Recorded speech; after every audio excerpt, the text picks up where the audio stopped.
Hey guys, tonight we're stepping into a world where winter isn't just cold, it's a calculated predator.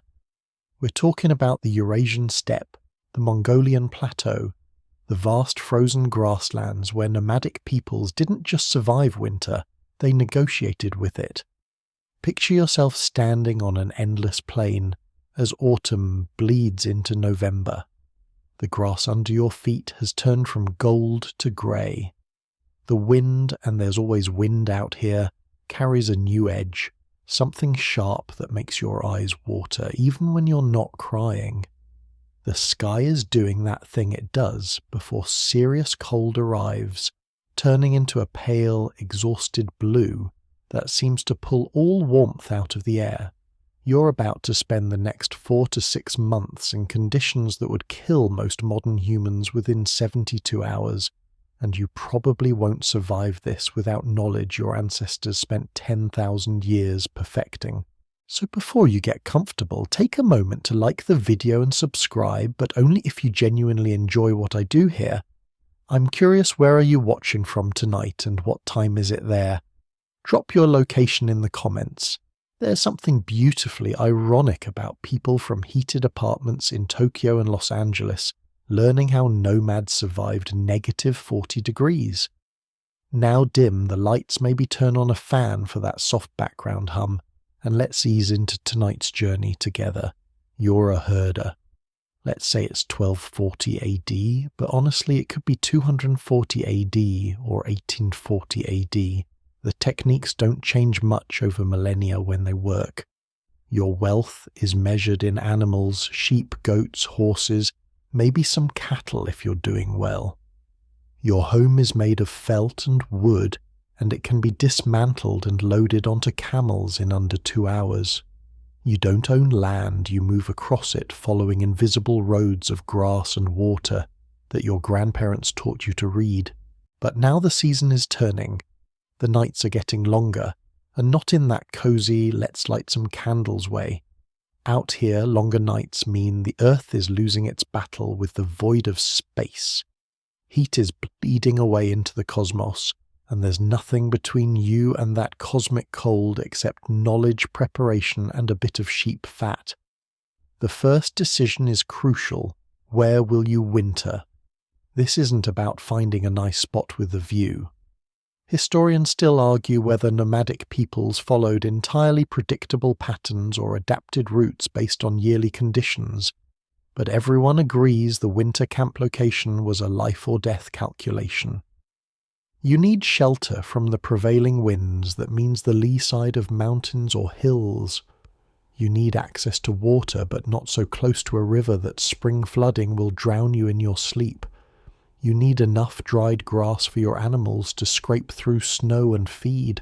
You need proximity to other clans close enough for mutual aid during disasters, far enough that you're not competing for resources. Some families are already moving south, heading for lower elevations, where the snow won't pile quite so deep. Others are moving into valleys seeking the protection of landforms. The Mongols had a word for these winter pastures, Ovolju, Veulieu, and reaching your designated winter camp wasn't a casual migration, it was a military operation where stragglers died. You're watching the animals. This is crucial. Horses grow thicker coats when they sense winter approaching, and you can literally see them puffing up week by week as their winter fur comes in. The sheep are doing the same, and you're calculating, will this coat be thick enough? If the animals are growing unusually heavy fur, traditional knowledge says the winter will be harsh. Modern science actually backs this up. Animals respond to barometric pressure changes and day-length patterns we can't consciously perceive. The birds have already left. The geese flew south 3 weeks ago in formations that looked like living calligraphy against the sky. The ground squirrels have vanished into their burrows. Even the insects are gone, and you know from experience that when the grasshoppers disappear, you have maybe 2 weeks before the first serious freeze. You're also reading the sky. Not with instruments, you don't have a barometer or a weather app, but with thousands of years of accumulated observation. Those high thin clouds that look like mare's tails, storm coming. This sun setting with a red ring around it. Temperatures about to drop hard. The way the wind shifts from south to north, the smell in the air like metal and stone, these are the steppe's language, and you're fluent. Here's something fascinating. Archaeological evidence from frozen nomadic camps shows that some groups didn't just react to winter, they timed their entire year around it. Summer was for fattening animals and building reserves. Autumn was for slaughter and preservation. Winter was for survival. Spring was for calving and recovery. The year was a circle, and winter was the quarter where you held your breath. Your family is preparing. The gers, the circular felt tent that will be your universe for the next months, is being inspected. Every seam, every tie, every structural element. Because once winter truly arrives, you won't be casually repairing things. Your fingers will be too numb and exposed skin will freeze in minutes. The decision is made. You're moving to your winter camp, a site your family has used for generations. A place where the land curves just right to block the north wind. Where there's a frozen stream you can chop through for water. Where the snow doesn't drift quite as deep. You're loading everything you own onto your animals and you're moving. The race against winter has begun. And you can already feel it. The air tastes different, sharper. The cold is coming patient and inevitable. But you're not helpless. You carry knowledge, and out here on the steppe, knowledge is warmer than any fire. The yurt isn't just a tent, it's a statement of mathematical genius wrapped in sheep's wool. You're standing in front of yours now, and if you didn't know better, you'd think it was too simple to work. A lattice wall of willow wood that expands and contracts like an accordion, a few dozen roof poles radiating from a central crown, and layers upon layers of felt. That's it. That's what's going to keep you alive when the air outside gets cold enough to freeze spit before it hits the ground. This circle is everything. Historians have spilled considerable ink debating whether the circular design emerged from practical engineering or spiritual cosmology, but out here the answer is both. A circle has no corners where wind can grip and tear. It has no weak angles where cold air pools and festers. When wind hits your gers, it flows around the curve like water around a stone. The shape itself is your first line of defense. You're looking at the lattice walls, kana in Mongolian, and appreciating their flexibility. These aren't rigid panels. They're diamond-patterned frames that compress for travel and expand for living. The willow wood is chosen specifically because it bends without breaking. And right now, before winter truly locks in, you're inspecting every joint, every leather binding. A broken lattice strut in January means a gap in your wall, and a gap means death seeping in. The felt is where things get interesting. You're not working with one layer, you're working with 3, 4, sometimes 5 layers of compressed sheep's wool. This isn't the felt you'd find in a craft store. This is felt made by spreading raw wool on a mat, wetting it, and having your entire family roll it back and forth for hours until the fibres lock together into a dense, nearly waterproof fabric.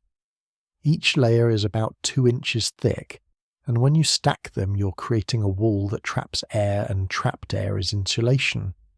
Here's the quirky bit that always surprises people.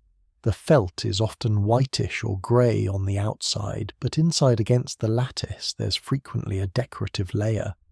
Nomadic families would use coloured felt embroidered panels, even painted designs. In the middle of frozen nowhere, surrounded by monochrome white and grey, the inside of your home is a riot of reds, blues and geometric patterns. Archaeologists found fragments of these decorated interiors in frozen Scythian burial mounds preserved for 2,500 years. Apparently, even when you're fighting for survival, you still want your walls to look nice.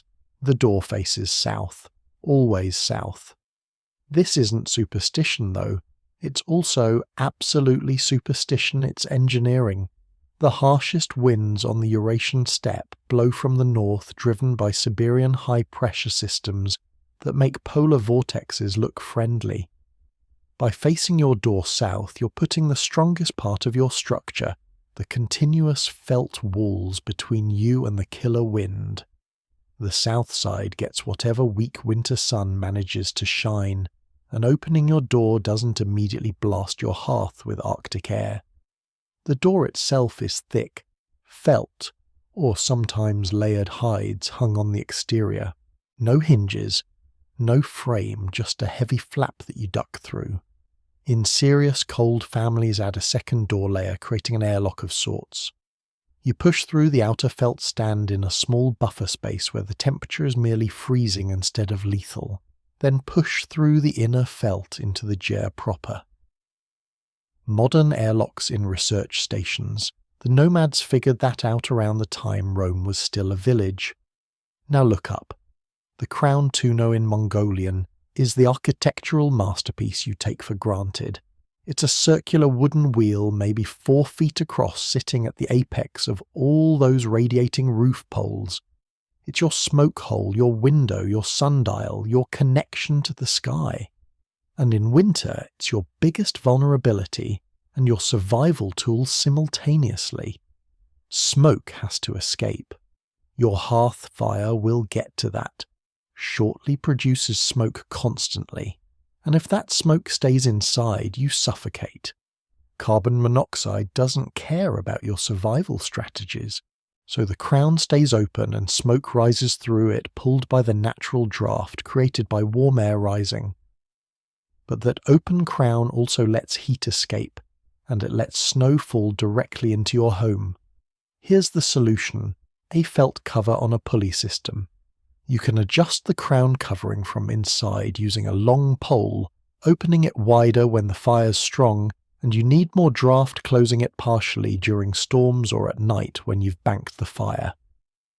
It's analog climate control.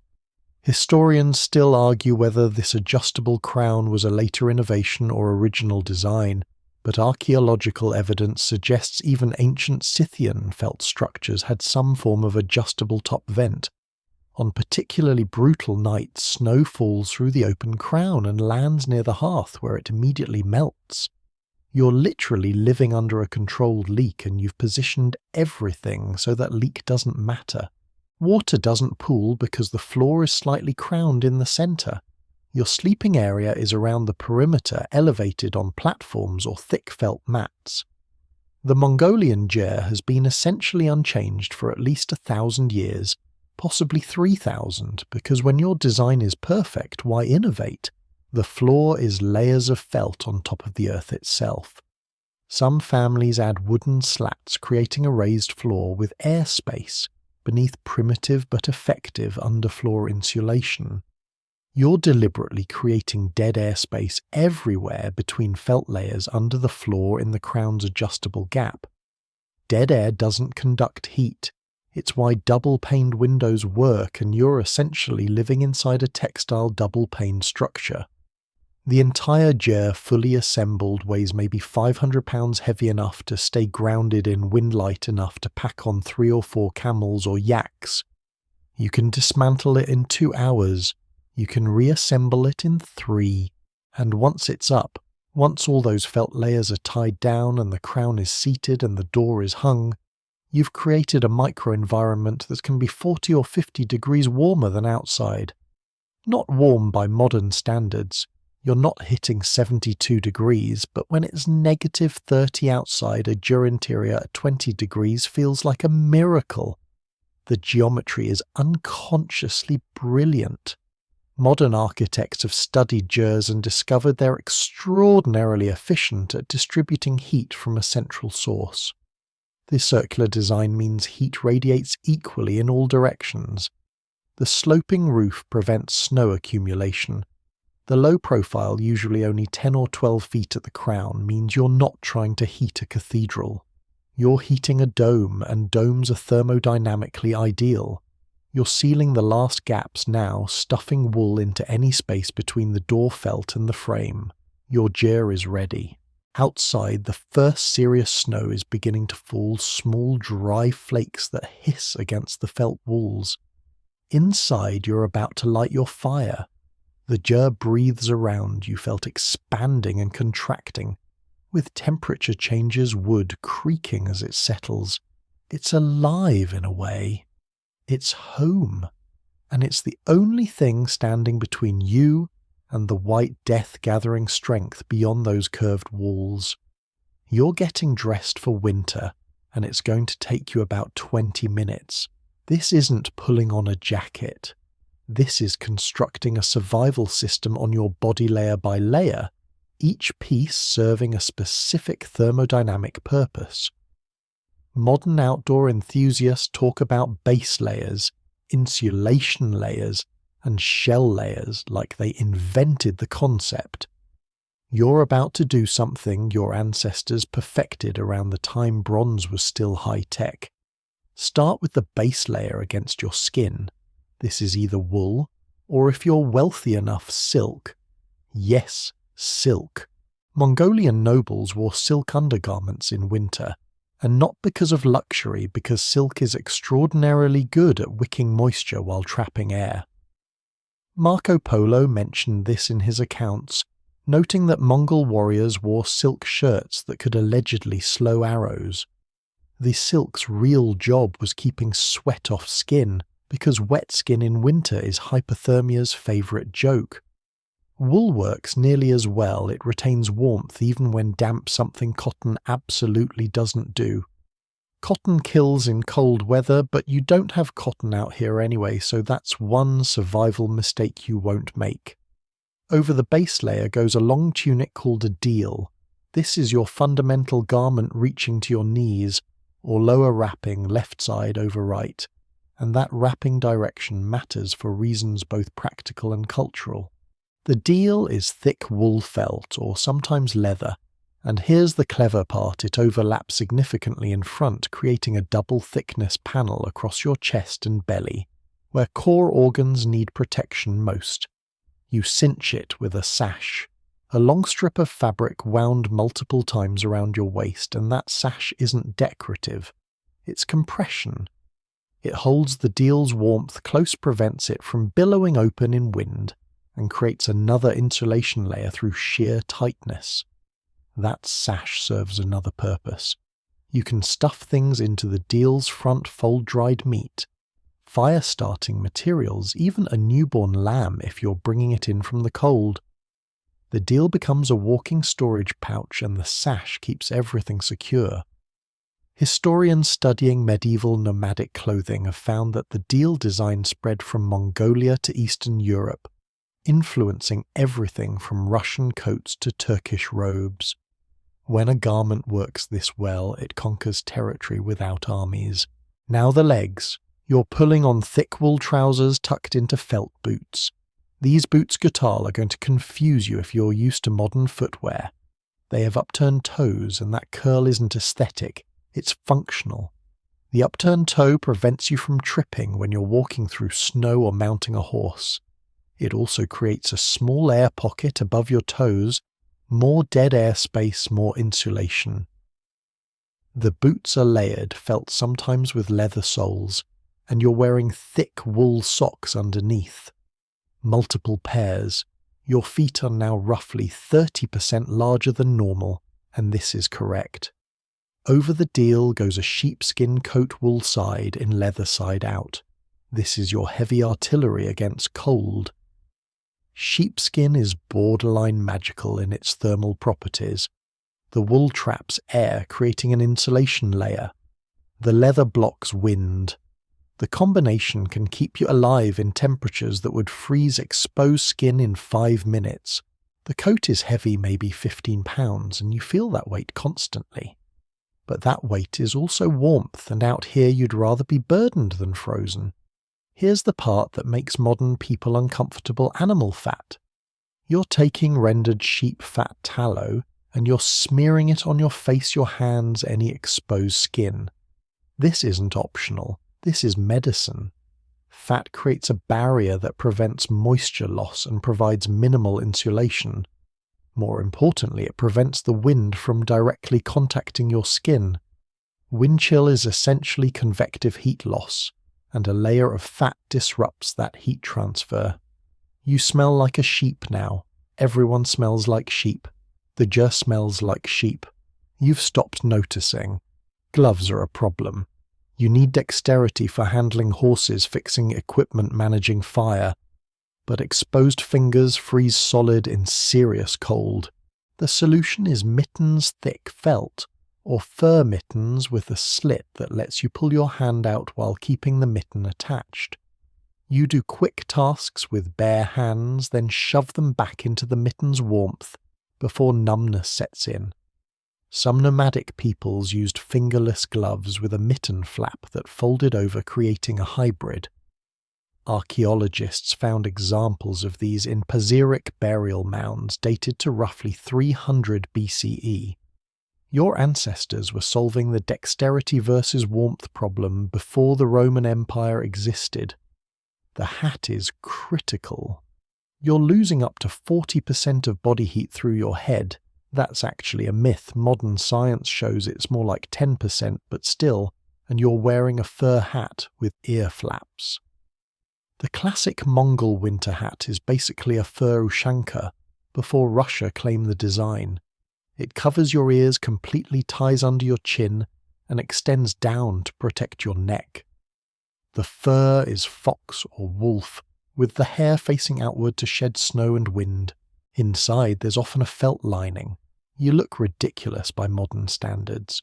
You're also alive, which is more than you can say for anyone who prioritized fashion over function. Now the controversial bit, you're wrapping your face. Not completely, you need to breathe and see. But you're using a long scarf or felt strip to cover your nose and mouth. This does two things. First, it pre-warms the air you breathe, preventing the lung-burning sensation of inhaling negative 30-degree air directly. Second, it captures moisture from your breath, keeping it away from your skin where it would freeze and cause frostbite. The downside. The scarf gradually becomes crusty with frozen breath moisture. You'll thaw it by the fire tonight and rewrap tomorrow. Your clothing now weighs perhaps 30 pounds total. You're bulky, restricted, waddling slightly when you walk. You're also insulated by about 4 inches of wool, felt fur and leather on all sides. Your core body temperature will stay close to normal even when you're standing in wind cold enough to freeze water mid-splash.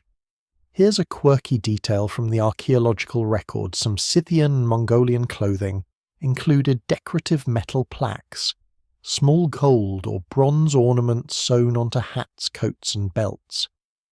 Initially, scholars thought these were purely decorative or status symbols.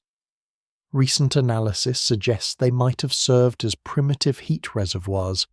Metal sitting against insulated clothing would warm up from body heat and slowly radiate it back, creating tiny hotspots. Historians still argue whether this was intentional engineering or happy accident, but the fact remains metal-decorated winter clothing appears repeatedly in frozen burials. You're checking your children now. They're bundled similarly, tiny round figures in oversized coats. Children lose heat faster than adults' higher surface area to volume ratio, so they're actually wearing proportionally more insulation than you.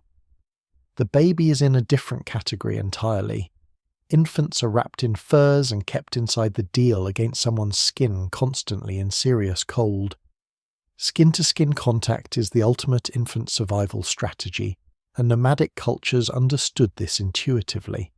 The baby goes everywhere the mother goes, held in a sling under the deal, surrounded by body heat and wool. You're ready. You look like a walking felt sculpture, and moving requires conscious effort. But when you step outside and the wind hits that first blast of air so cold it makes your lungs contract, you feel the layers doing their work. The wind roars against your sheepskin and fails to penetrate. Your face greased with tallow stings but doesn't freeze. Your fingers mittened stay functional. You're wearing your ancestors' research and development, thousands of years of trial and error compressed into wool and leather. The modern world has Gore-Tex synthetic insulation battery-heated gloves. You have sheep fat and felt, and you're warm enough.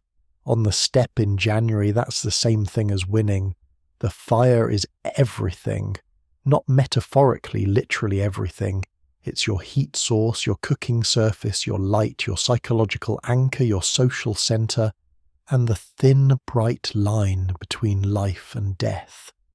You're kneeling in front of the hearth now, and you're treating this moment with the seriousness of a religious ritual, because in a very real sense it is one. The hearth sits dead centre in your ger directly beneath that open crown. It's a metal frame, or sometimes just a ring of stones raised slightly off the ground. The positioning is mathematically perfect, equidistant from all walls, allowing heat to radiate evenly in all directions. Modern heating engineers would nod approvingly at the thermal dynamics. Your ancestors just knew it worked. But first, you need fuel. And here's where things get interesting, because wood is a luxury you don't have. Trees don't grow on open steppe. You might find scattered saxaul or tamarisk bushes in some regions, but generally you're in a landscape where timber is as rare as gold. So what do you burn? Dung. Specifically dried animal dung, mostly from horses, cattle and sheep. Argle, the Mongols call it. And if you're grimacing right now, you're thinking like someone who's never been cold enough. Dried dung is excellent fuel. It burns hot relatively slow and produces manageable smoke. You've spent autumn collecting it, forming it into patties, stacking it to dry in the sun and wind. A family of 5 with a modest herd can produce enough dung fuel to last winter, assuming you're careful. Each patty is maybe 6 inches across an inch thick, and you're arranging them now in a careful structure, small pieces on bottom, larger ones creating a teepee shape, leaving air gaps for draft. The ignition is critical. You can't just flick a lighter. You're using a fire steel, a piece of high-carbon steel struck against flint, producing sparks that land on tinder. The tinder is absolutely crucial. You're using dried grass-shredded bark if you have it, or, and this is a trade secret, dried horse dung mixed with wool fibres. The wool catches a spark and holds it smouldering rather than flaming, giving you time to blow it into proper combustion. You're crouched over this tiny orange glow, breathing gently, feeding it oxygen, watching it grow from spark to flame to actual fire. And there it is. Flame. That alchemical transformation of matter into light and heat. You're adding dung patties, carefully, not smothering the infant fire, letting it establish itself.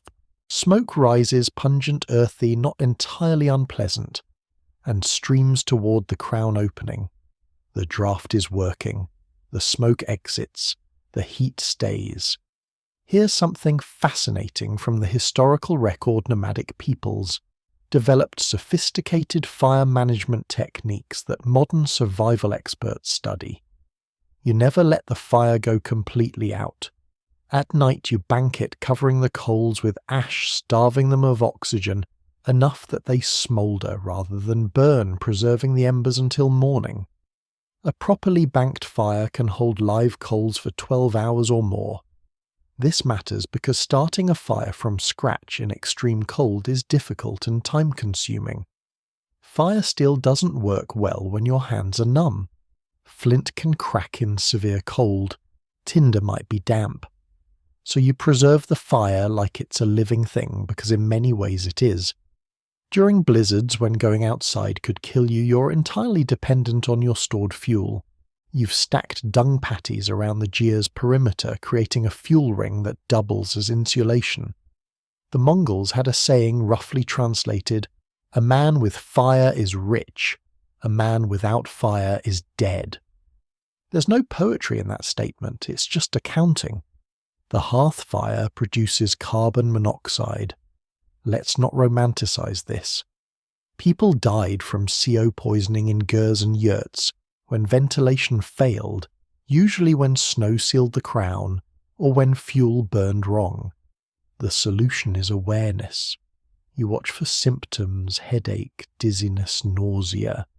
If anyone feels these, you open the door immediately, increase crown ventilation, adjust the fire. The crown design usually prevents problems, but occasionally nature murders people who aren't paying attention. Historians still argue about whether nomadic peoples understood the science of carbon monoxide. They didn't know about molecules or hemoglobin bonding, obviously, but they absolutely understood cause and effect. Bad air from sealed spaces kills people. Therefore maintain airflow. The knowledge was empirical rather than theoretical, but just as effective. Temperature management is an art. Too much fire wastes fuel and makes the gers uncomfortably hot, which sounds nice, but actually causes problems. You start sweating, your clothes get damp, and when you step outside or the fire dies down, that dampness freezes against your skin. So you're maintaining a careful balance, warm enough to survive, cool enough to stay dry. The gers interior in winter hovers around 15 to 30 degrees Fahrenheit when the fire's going. That sounds brutally cold, but remember it's 50 degrees warmer than outside, and when you're wearing 30 pounds of wool and fur, 30 degrees feels downright balmy. Fire has psychological power too. Light in darkness, movement in stillness. Humans are deeply wired to find comfort in fire. It's coded in our evolution going back hundreds of thousands of years. In winter darkness, when the sun sets at 4 p.m. and doesn't rise until 8 a.m., that hearth fire is your connection to the concept of warmth, safety, and continuity. You gather around it. You make decisions near it.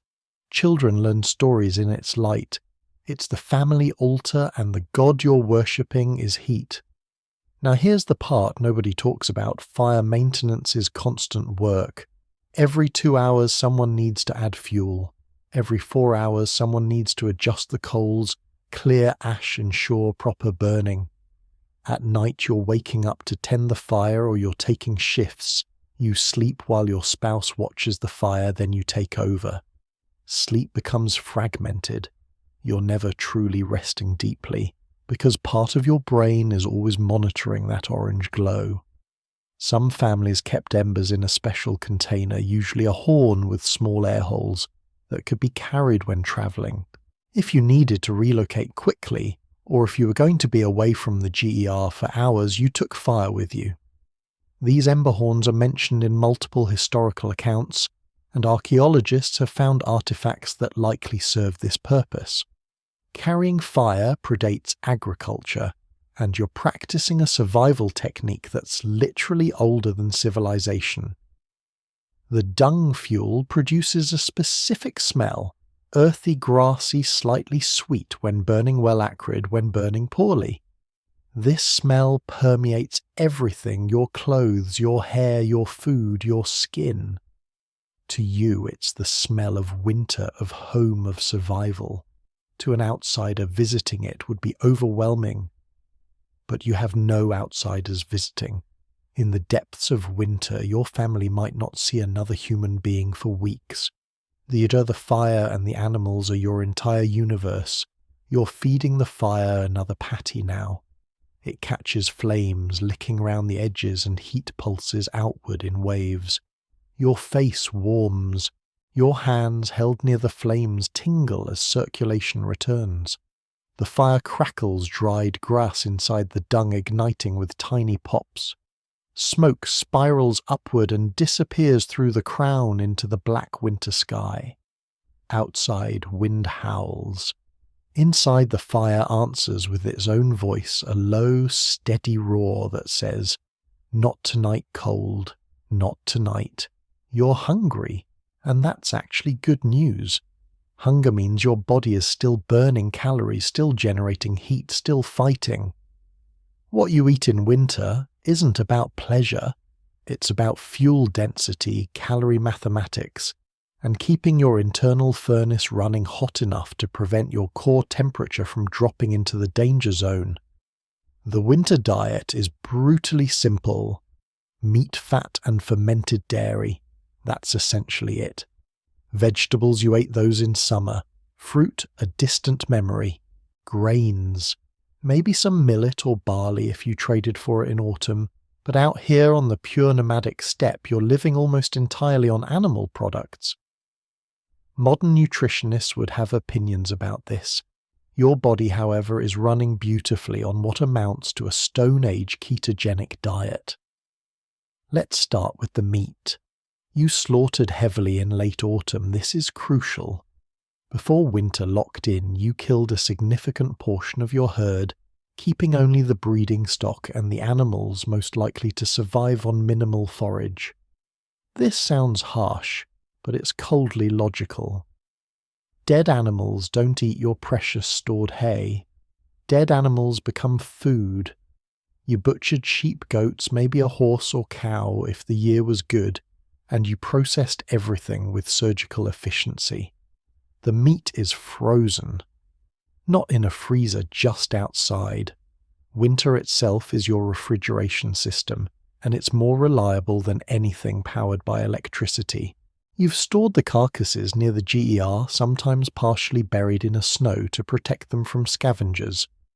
When you need meat, you go outside, hack off a portion with an axe. The meat is literally frozen solid, and bring it inside to thaw near the fire. Here's where it gets interesting. You're not cooking most of this meat thoroughly. You're eating it in thin shavings, partially frozen, sliced directly from the frozen chunk.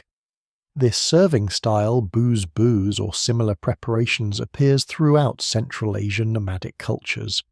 The meat is frozen hard enough that you can create paper-thin slices, and you're eating them raw or just barely warmed. The freezing has essentially preserved the meat perfectly, and the thin slices thaw in your mouth, releasing flavour. Before you recoil, remember that this meat froze within hours of slaughter, stayed frozen continuously at temperatures below zero, and has been protected from bacterial growth by the same cold trying to kill you. It's probably safer than most modern meat handling. Food poisoning is rare when your storage temperature is negative 20 degrees. Parasites that might survive refrigeration definitely don't survive being frozen solid for months. The fat is the real treasure. You're not just eating lean meat, you're prioritizing fat-rich portions.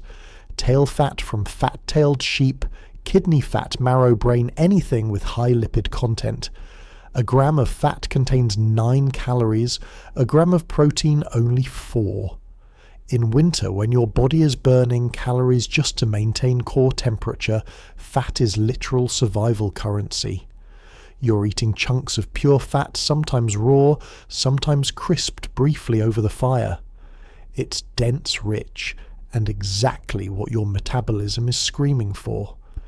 There's a dish, booze, or similar meat dumplings in various cultures, but in deep winter, you're often too cold and too fuel-conscious to boil water for dumplings. Instead, you're making something simpler: soup.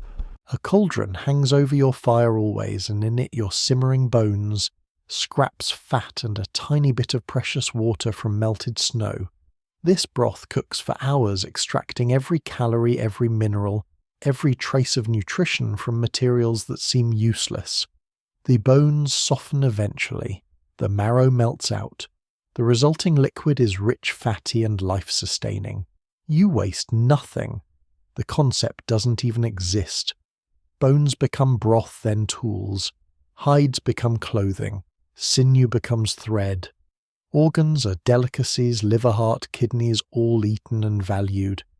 Even blood is collected and sometimes mixed into dishes for iron content. The animal dies once and feeds you for months in forms ranging from meat to leather to fuel. Even the dung becomes fire. Now the dairy. This is where nomadic food culture gets genuinely weird and brilliant. You're drinking airag or kumis fermented mare's milk, and it's mildly alcoholic, sour, and absolutely critical to winter survival. Here's why fermentation preserves dairy without refrigeration beyond simple freezing. The bacteria that ferment the milk, lactobacillus, and others produce lactic acid, which prevents spoilage. They also produce B vitamins, which are otherwise scarce in a meat-only diet. The fermentation creates alcohol usually around 2 to 3%, roughly like a weak beer, and that alcohol has calories. More importantly, it has psychological effects.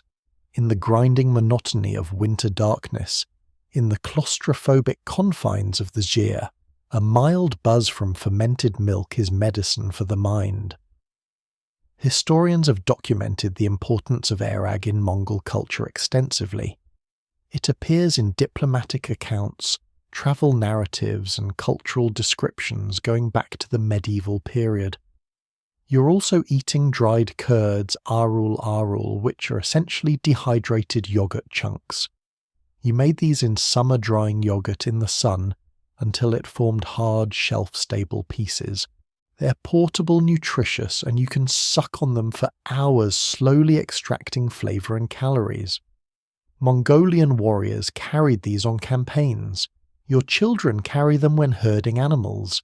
They're the original energy bar and they work. Salt is a problem. You need sodium. Your body requires it for basically everything. But out on the steppe, salt isn't readily available. You're getting some from meat, blood, some from preserved fish. If you're near rivers, some from salt licks the animals use.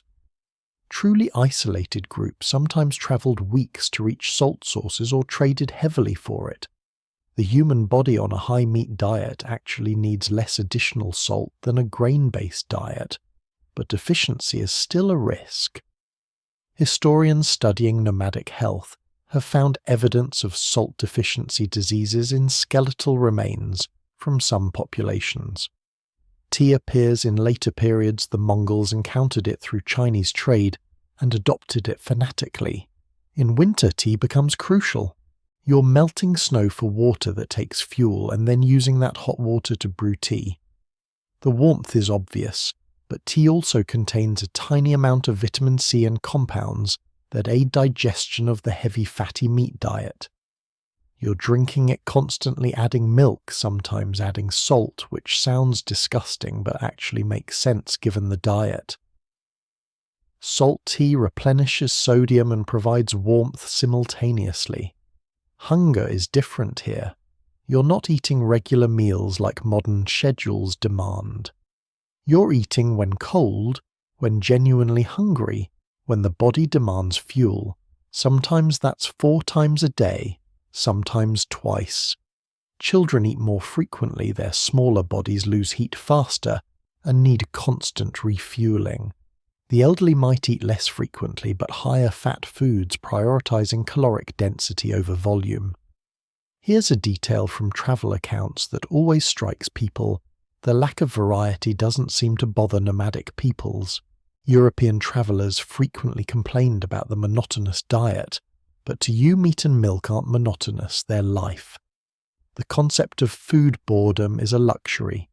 You're not eating for entertainment, you're eating to avoid dying, and the direct connection between food and survival makes every meal meaningful in a way modern eating rarely achieves. You're cutting another slice of frozen mutton now, the knife scraping against meat hard as wood. You hold the thin slice near the fire, briefly just enough to take the edge off the cold, then eat it. The fat melts on your tongue, rich and satisfying. Your body recognizes what it needs and floods you with satiation signals. Outside, the wind shrieks. Inside, you chew slowly, methodically, converting sheep into human, converting calories into heat, continuing the ancient bargain between herder and herd. You eat, therefore you are warm. You are warm, therefore you survive. The mathematics are simple. The results are everything. Your horse is standing outside in the screaming wind, and you're about to go check on it, because if that horse dies, you might as well lie down in the snow yourself. This isn't sentiment, it's cold calculation. The relationship between nomad and horse isn't pet ownership or even partnership in the modern sense. It's a survival contract written in mutual dependence. and both parties understand the terms completely. The horse is how you move, obvious, right? But think about what that means in winter. You can't walk long distances in deep snow, you'll exhaust yourself, sweat through your clothes and die of hypothermia. The horse, with its long legs and powerful body, can break trail through snow that would swallow you to the waist. When you need to check distant pastures, find strayed animals, or reach another camp for help, the horse is your only option. Without it, your range of movement shrinks to maybe a mile from your gers. With it, you can cover 20 miles if necessary, but the horse is also food potentially. This is the uncomfortable truth nobody likes discussing. In truly desperate situations, when the winter is killing your sheep and the stored meat runs out, the horse becomes emergency rations. Mongol armies famously survived on horse meat and horse blood during campaigns.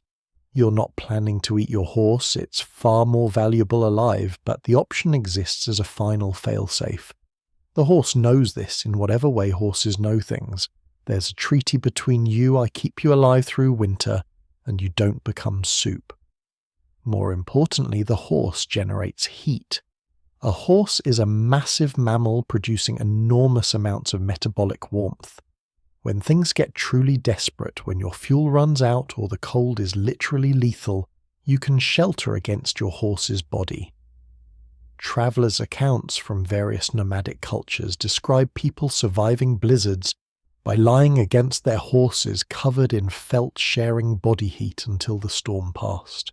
The horse doesn't particularly enjoy this arrangement, but horses are surprisingly tolerant animals, and they understand cold as well as you do. The horse is also your compass and weather prediction system. Horses have senses you don't. They can smell water under snow, detect approaching storms hours before visible signs appear, and navigate by landmarks you can't consciously perceive. You're not controlling your horse in winter travel, you're collaborating with it. When your horse suddenly refuses to go forward, you trust that refusal. There's probably thin ice, a hidden ravine, or conditions ahead that the horse's instincts recognize as dangerous. Historians studying nomadic navigation frequently note that the animals themselves were the primary navigation tools, with humans providing strategic direction, while animals handled tactical reality. Right now, you're pushing out through the felt door into the wind, and it hits like a physical blow. Your horse is where you left it, in the lee of the gers, standing with its back to the wind. This posture is automatic. Horses instinctively position themselves to minimize wind exposure. Its winter coat is fully developed, thick enough that snow landing on its back doesn't melt. That's actually important. If snow melts, it means body heat is escaping. If it sits on top of the coat like powder, the insulation is working. You're checking for ice in its nostrils. This happens, the horse's breath moisture freezes around its nose, gradually building up ice that can restrict breathing. You brush it away with a mittened hand. The horse tolerates this, barely moving. You're also checking its legs. Ice balls form in the hollow of hooves, building up until the horse is essentially walking on ice platforms. You use a stick to chip these out. The horse shifts weight, patient with this maintenance routine. Feed is the constant anxiety. Your horse needs roughly 15 pounds of forage daily just to maintain weight in cold weather, more if it's working. But there's almost nothing to eat. The grass is buried under feet of snow. You've stored some hay from summer cutting, but it's never enough. The horse has to dig, pouring through snow with its hooves to reach frozen grass underneath. This is called cratering, and it's exhausting work. A horse can crater through maybe a foot of snow efficiently. Beyond that, it's burning more calories digging than it's gaining from eating. Here's the brutal selection pressure horses that are good at winter survival pass on genetics. Horses that aren't die. The Mongolian horse breed, small, stocky, with enormous winter coats, is the product of thousands of years of winters killing the weak ones. These horses can survive on astonishingly little food, can crater through deep snow, and have metabolic adaptations that humans still don't fully understand. Modern breeds bred for speed or size often can't survive nomadic winter conditions. Your horse could, and that genetic hardiness is why it costs as much as 50 sheep. Water is a problem you might not have considered. Horses need water several gallons a day, but water is frozen. The stream is solid ice. You're chopping through the ice daily with an axe, maintaining a hole that tries to freeze over every few hours. The horse drinks, and you watch to ensure it doesn't drink too much ice-cold water too fast, which can cause colic. Sometimes you're melting snow for the horse, which requires fuel you can barely spare. The calculations are constant fuel for melting snow versus the horse's health, versus your own survival needs. The horse's hooves are engineering marvels. Unlike cattle, horses have a single hoof, essentially a specialized toenail that distributes weight efficiently and provides traction on ice. But hooves can crack in extreme cold, and cracked hooves can become infected, and an infected hoof means a lame horse, and a lame horse in winter is a dead horse. You're examining the hooves regularly, looking for cracks, picking out packed ice and stones. Some nomadic cultures used primitive horseshoes, usually leather, or felt wrappings to provide additional insulation and protection. Here's something from archaeological records. Horses were sometimes buried with high-status nomads fully tacked and provisioned. The famous Paziric burials in Siberia included horses with elaborate felt saddles, preserved by permafrost for 2,500 years.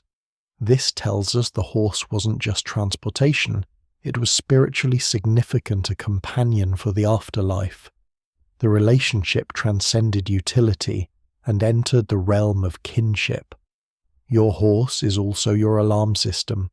Horses react to predators, wolves in this context, long before you'd notice them.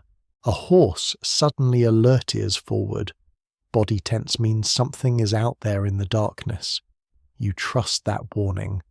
Wolves are starving, too desperate enough to approach camps, and while they rarely attack humans directly, they'll absolutely take isolated animals. Your horse's vigilance is part of the camp's security system. The emotional bond is real but complicated. You've known this horse for years. You've ridden it across hundreds of miles. You've trusted it with your life during river crossings and steep mountain passages.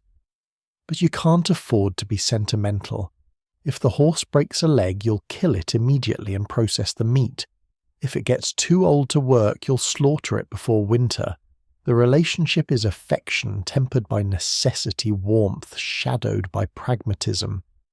The horse seems to understand this too. It doesn't expect coddling, it expects competence. You're brushing snow off its back now, using your hand to knock away the accumulated powder. The horse sighs a huge exhale that creates a cloud of vapor in the frozen air. Its eye rolls toward you, large, dark, impossibly patient. You rest your forehead briefly against its neck, feeling the warmth radiating through the thick coat. For just a moment you're sharing heat, sharing survival, sharing the peculiar intimacy of two mammals fighting cold together. Then you turn back toward the ger. The horse will stand there through the night, perhaps sleeping, standing up. Horses can lock their leg joints and doze vertically, or perhaps lying down in the snow for brief periods. In the morning you'll check it again, and the morning after that, and every morning until spring. The horse is your vehicle, your food reserve, your heat source, your weather station, your alarm system, and your companion. It's the most important thing you own that isn't human. And even that distinction gets blurry on nights when the wind is trying to kill everything that breathes. The children are sleeping near the fire, piled together like puppies, and the old woman, your mother, is furthest from the flames, wrapped in the thinnest blanket.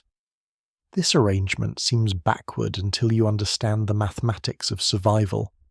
In winter, the ger operates on a brutal hierarchy of warmth, and it's not the hierarchy you'd expect. Children lose heat fastest. This is simple physics. They have high surface area to body volume ratios, which means their small bodies radiate heat proportionally faster than adult bodies. A child in the same conditions as an adult will develop hypothermia more quickly, will burn through calories faster, will die sooner. So children sleep closest to the fire in the warmest position, often piled together to share body heat. Your 2 sons and daughter are currently an indistinguishable tangle of limb sheepskin and felt breathing in unison. You checked them an hour ago, all still warm, all still alive. Infants are in a category beyond priority. The baby, your youngest, barely 6 months old, sleeps against your wife's skin inside her deal directly on her chest. Skin-to-skin contact is the only infant heating system that works reliably. The baby's own metabolism can't generate enough heat to survive independently. Your wife's body is a controlled temperature environment, and the baby is essentially still gestating externally dependent on maternal warmth, the same way it was dependent on the womb. At night your wife barely sleeps. Part of her consciousness always monitors the baby's breathing temperature and position. Mothers have been doing this for hundreds of thousands of years. It's exhausting. It's also why the human species still exists. The elderly seem to get the worst positions away from the fire-thinner blankets, less priority. But look closer. Your mother is 70, which is exceptionally old for a nomadic herder. She's survived 70 winters, which means she knows how to survive winters. She's not fragile in the way a child is fragile. Her body has adapted tough and developed metabolic efficiency. She also produces less metabolic heat than a younger adult. Her metabolism has slowed, so she actually functions reasonably well at slightly lower temperatures. And here's the crucial bit. If resources get scarce, if fuel runs low, if food depletes, the elderly are prepared to sacrifice themselves for children. Nobody says this out loud. Everyone understands it. This creates a strange inversion of modern values. In contemporary culture, we prioritize elderly care, extend life at great expense, honor age above youth. In nomadic winter, survival children are the future, and therefore the priority. The elderly are the past, honored, respected, but ultimately expendable if the calculation becomes survival of the family line versus survival of individuals. Your mother knows this. She accepted it decades ago, and she'll go without complaint if the winter gets bad enough because she understands that her grandchildren carrying her bloodline forward is a form of immortality more reliable than her own continued breathing. But it's not all grim calculation. The elderly have value beyond reproduction. Your mother knows things how to predict weather from animal behavior, which herbs treat which ailments, how to manage difficult births, where water sources exist across hundreds of miles of territory. She's a walking library of survival information, and losing her means losing knowledge that might save everyone next year. So you keep her alive, not just out of love, though you do love her, but out of pragmatic recognition that she's valuable infrastructure. Historians studying nomadic cultures frequently note the complex relationship between age and status. The elderly held authority in decision-making even when they received fewer material resources. A council of elders decided migration timing, grazing rights, conflict resolution. The young provided physical labor, the old provided strategic wisdom. It was a trade relationship and both sides needed each other. The pregnant woman gets special consideration. Your sister-in-law is 7 months along, and she's sleeping in a premium position near the fire, but not too near, surrounded by the most protective family members, given the fattest portions of food. Pregnancy in winter is risky. The developing fetus is an additional caloric drain. the mother's immune system is partially suppressed, and complications during birth in frozen conditions can be fatal to both mother and child. But children born in late winter or early spring have advantages. They'll be robust by the next winter, and they'll be weaned during abundant summer milk production. So late autumn conceptions were common, and winter pregnancy was managed with careful attention. Birth in winter is dangerous. If the baby comes early, if labour is difficult, you're dealing with it in a felt tent, with limited light, limited sterile conditions, and no medical backup beyond traditional knowledge. Your mother has delivered dozens of babies. She knows how to manage breech births, how to stop hemorrhaging using pressure and herbs, how to resuscitate infants who don't breathe immediately. But she's also seen babies die, and mothers die, and the combination of childbirth and extreme cold is genuinely lethal. You're all hoping your sister-in-law makes it to late March before labour starts.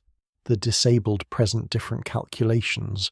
One of your cousins in a neighbouring camp has a son with a twisted leg, probably from a childhood injury that healed poorly. That boy can't ride well, can't herd, effectively can't contribute labour at the level of an able-bodied person.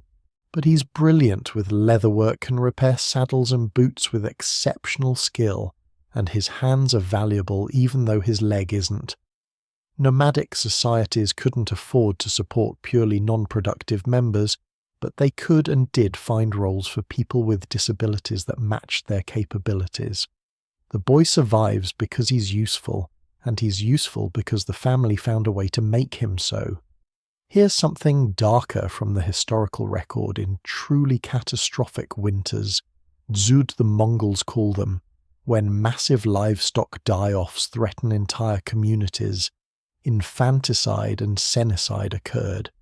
If the choice was everyone dying or sacrificing the most vulnerable to preserve the core family, some families made that choice.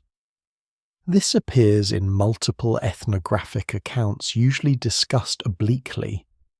The practice wasn't common, wasn't celebrated, but it existed as a final option when winter became genocide. Historians still argue about the frequency and cultural acceptance of this practice, but skeletal evidence from some sites suggests it happened at least occasionally. You're looking at your sleeping family now. Your daughter, 8 years old, is whimpering slightly in her sleep, dreaming something unpleasant. You adjust her blanket, tucking it tighter. Your older son, 12, is sleeping with his mouth open, snoring softly. He's at that awkward age where he's almost adult-sized, but still has a child's vulnerability. In 2 more winters, he'll be considered a man capable of herding independently. Right now, he's still in that protected middle zone. Your wife shifts, adjusting the baby inside her deal without waking. Her face in the firelight looks exhausted, the bone-deep exhaustion of someone who hasn't slept more than 2 consecutive hours in months. Infant care plus winter survival is a combination that grinds people down. You'll take a watch shift later tonight, letting her sleep deeply for a few hours while you tend the fire and monitor the children. Your mother is awake, actually. Her eyes are open, reflecting firelight, watching the same scene you're watching. She catches your gaze and nods slightly. No words, just acknowledgement. She's done this, raised children through winter, calculated survival, made sacrifices. She knows what you're feeling. The weight of responsibility. The constant low-grade fear that this winter will be the one that takes someone. The fierce protective instinct that makes you willing to give your own warmth, your own food, your own life if necessary. The ger is quiet except for breathing, and the fire's soft crackle. Outside, wind howls. Inside, the hierarchy of warmth continues its silent operation. Children near fire, adults in the middle zone, elderly on the margins, everyone arranged according to vulnerability value and the cold mathematics of who can survive what. It's not cruel, it's the opposite of cruel. It's love expressed through strategic resource allocation. It's affection channeled through ruthless pragmatism. It's how families survive when winter is trying very hard to kill them. You add another dung patty to the fire. Flames rise briefly, then settle. The light plays across sleeping faces. Everyone you love arranged in concentric circles of warmth. Tomorrow you'll do it again, the feeding, the fire maintenance, the constant monitoring. Tonight they're alive and warm. That's enough. That has to be enough. You're about to do something that would horrify modern health inspectors. You're opening the door and herding 3 sheep directly into your living space. The sheep resist, they always resist, but you're persistent, and eventually they stumble through the felt door, bringing a blast of cold air and the immediate overwhelming smell of wet wool and manure.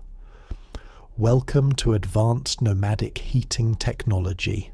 The logic is airtight, even if the smell isn't.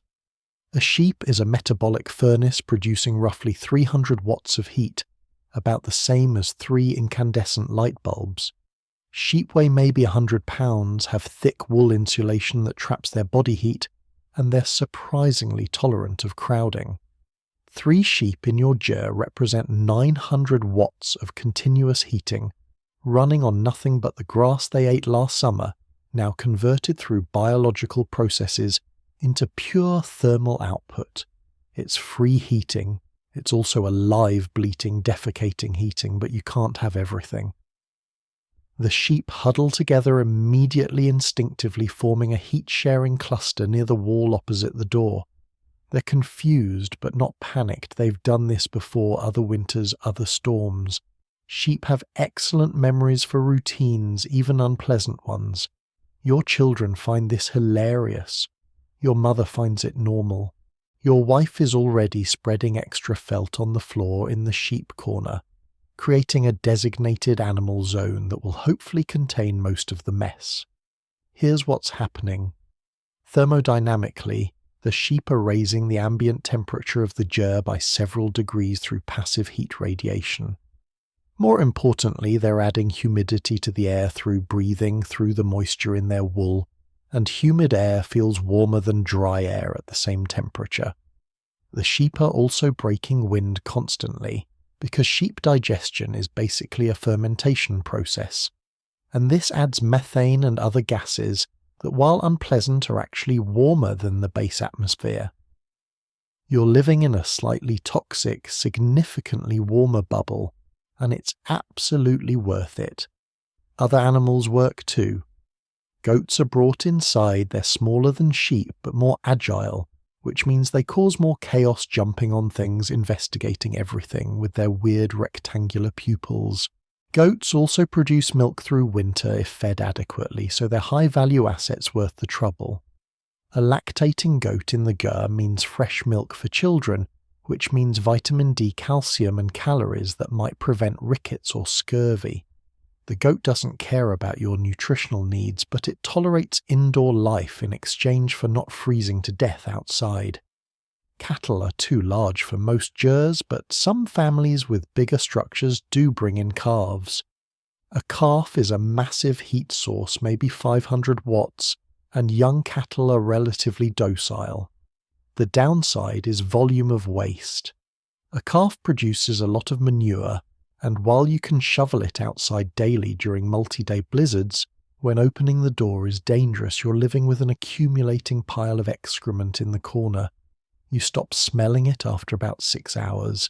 Your body's olfactory receptors just give up and stop reporting. Dogs are already inside, obviously. Dogs have been sleeping with humans since we were living in caves, and they're perfect ger companions. A large dog produces maybe 100 watts of heat, serves as an alarm system, keeps children entertained, and will clean up any food scraps, reducing waste. Your 2 dogs, scraggly half-wild things that are more wolf than pet, are currently lying by the fire, occasionally growling at the sheep. The dogs tolerate the sheep fear the dogs. Everyone understands the hierarchy. Horses don't come inside, they're too large, too powerful, and frankly too dangerous in a confined space. A panicked horse in a ger could kill people by accident. But in extreme conditions, people have sheltered in stables, with horses essentially reversing the relationship human goes to horse's space, rather than horse coming to humans. The principle is the same: shared body heat in enclosed space equals survival. Here's a detail from archaeological evidence. Some ancient nomadic structures show clear divisions: a human side and an animal side separated by a low wall or hanging felt. This suggests the indoor animal practice is extremely old, possibly dating back thousands of years. The Scythians almost certainly did this. Earlier steppe peoples probably did too. When your survival technology works, you don't innovate much, you just keep doing it. The animals change the social dynamic. Conversations happen around animal noises. You're discussing tomorrow's plans while a sheep bleats complaints in the background. Your daughter is giggling because a goat just tried to eat her hair. Your son is responsible for periodically shoveling animal waste out the door, his least favourite chore, performed with maximum complaints.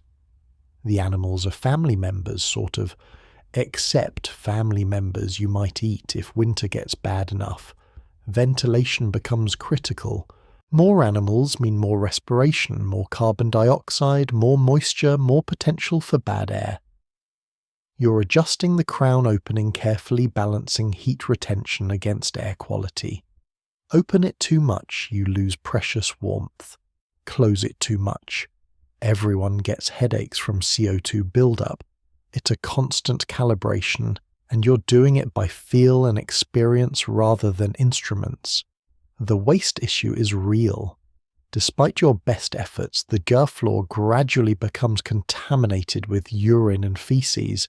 In deep winter, you can't fully clean this, it's too cold to properly wash things, and you'd use too much fuel heating water. So you're living in conditions that are objectively filthy.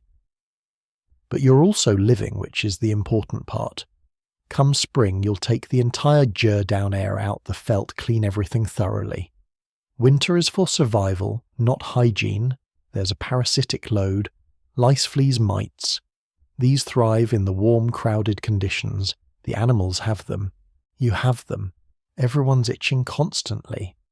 Some nomadic cultures use smoke treatments, filling the ger with thick smoke periodically to kill parasites. But this is unpleasant and doesn't work perfectly. Mostly you tolerate the itching. Scratching becomes an unconscious habit like breathing. Historians studying nomadic health note interesting patterns. Despite the filth and parasite load, serious infectious diseases seem to have been less common than in medieval European cities. The isolation helped if you're only seeing a few dozen people all winter. Epidemics can't spread. The cold helped. Many pathogens don't survive extreme cold well. The animal contact probably built immune system strength. You're exposed to a constant low level of animal bacteria and your immune system stays alert and active. The animals also provide psychological benefits. There's something deeply comforting about animal presence, the breathing of other large mammals, the warmth of their bodies, even their smell becomes familiar and reassuring. In the grinding isolation of winter, when you might not see another human outside your immediate family for weeks, the animals are additional life, additional company. They're not much for conversation, but they're present and presence matters. You're settling down for the night now. The sheep have stopped bleating, settled into their corner. The goats are lying down, occasionally chewing cud. The dogs are asleep by the fire. Your family is arranged in their sleeping positions, layered in felt and sheepskin. The animals' breathing adds to the human breathing, creating a collective respiratory rhythm. Inhale, exhale, dozens of lungs, processing air, converting oxygen to carbon dioxide, generating heat as a byproduct.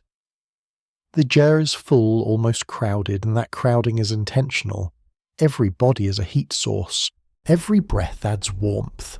You're creating a survival bubble where the combined metabolic output of humans and animals raises the interior temperature to something approaching livable. It smells like a barn. It sounds like a barn. It basically is a barn, except you're living in it too, and that's fine. That's winter. That's how you survive when the alternative is freezing separately in the dark. Outside, the wind continues its assault. Inside, a sheep farts magnificently.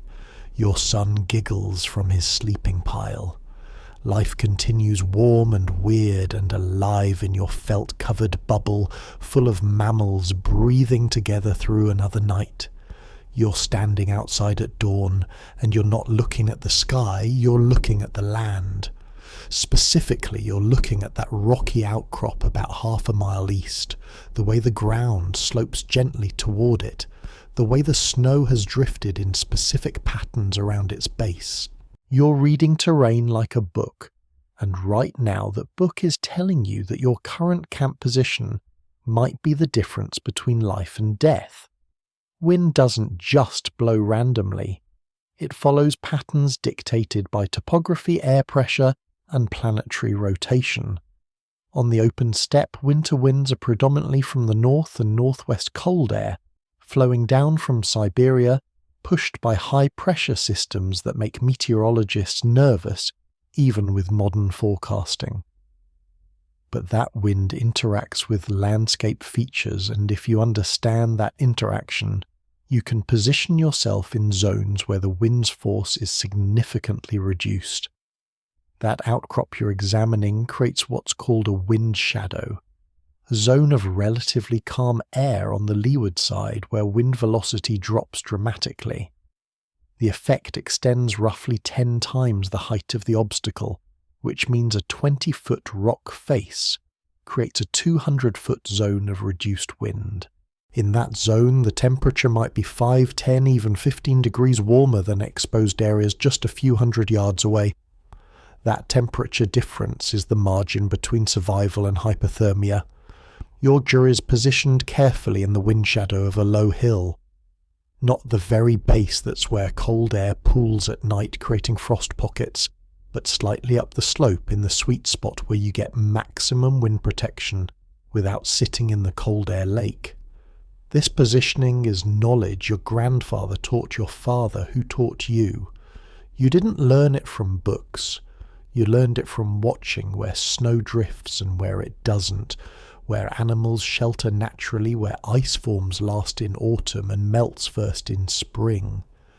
Riverbeds offer similar advantages even when frozen. The depression in the landscape provides natural wind blocking, and the vertical banks can shelter camps.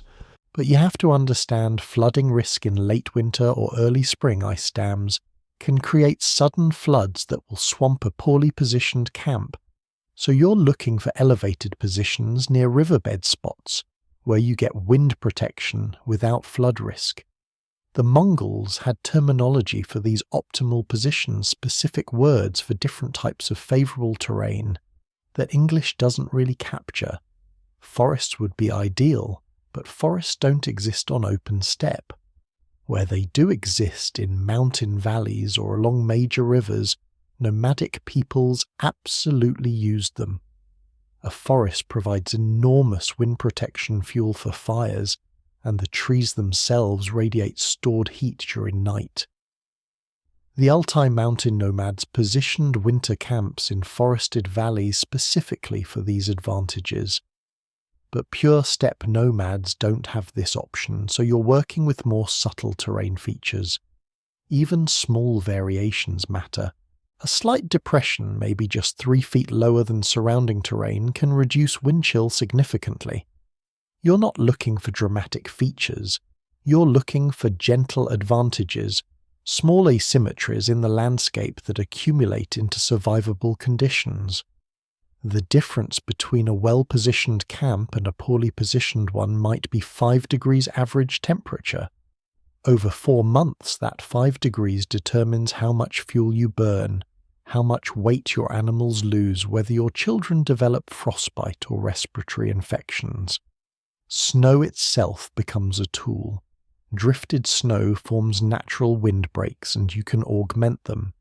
You're piling snow on the windward side of your ger, creating an artificial berm that forces wind up and over, rather than directly against the felt walls. The snow insulates loose snow is mostly air, and air is an excellent insulator and it's free material available in unlimited quantities. Some families build elaborate snow walls, chest-high barriers that create wind-protected courtyards where animals can shelter. Here's where it gets interesting. You're not just reacting to terrain, you're modifying it.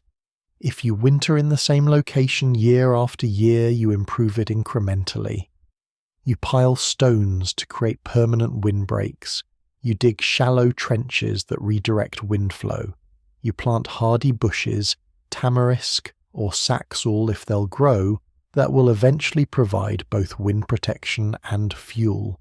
This is semi-permanent infrastructure, and it represents a middle ground between pure nomadism and sedentary life. Historians studying nomadic settlement patterns note this fascinating tension. Pure nomadism means moving constantly using land without modifying it. But winter forces some degree of permanent investment. Those winter camps with their stone windbreaks improve terrain, and accumulated knowledge represents something almost urban fix points on the landscape that families return to generation after generation. Some winter camps have been used for centuries, and you can see the evidence in worn pathways, stone arrangements, and enriched soil from centuries of animal waste. The sun's angle matters too. In winter, the sun stays low, arcing across the southern sky without rising high. You want southern exposure girdor facing South Camp positioned, so the weak winter sun illuminates your living area as much as possible. That sunlight, even filtered through clouds, even feeble and pale, adds heat. Not much, maybe a few degrees during midday, but you're counting every advantage. Cliff faces facing south are premium real estate. The rock absorbs sunlight during the day and radiates heat for hours after sunset. Positioning your camp near a sun-warmed rock face gives you a giant passive heat source. Some travelers' accounts describe nomads literally sleeping against rock faces on brutally cold nights, using the stored solar heat in stone to survive until dawn. The rock doesn't care about you, but it's been absorbing solar radiation all day, and now you're stealing that energy back. Water access is the other calculation. You need water for humans and animals, but water sources in winter are frozen. You're looking for spots where you can maintain access to water with minimal labor springs that don't freeze completely. River sections with fast-moving water less likely to ice over thoroughly, or locations where you can efficiently melt snow. Chopping through 3 feet of ice every morning is exhausting. Finding a spring that runs under ice accessible through a permanent hole is a treasure. Some families cooperate on windbreak construction, multiple gers positioned together with coordinated snow walls creating a protected compound share wind protection. The social benefit is obvious. Shared labor, mutual aid company during isolation. The thermal benefit is also real. Several gers clustered together create a larger warm zone, and the animals of multiple families can be combined in shared corrals with shared windbreaks.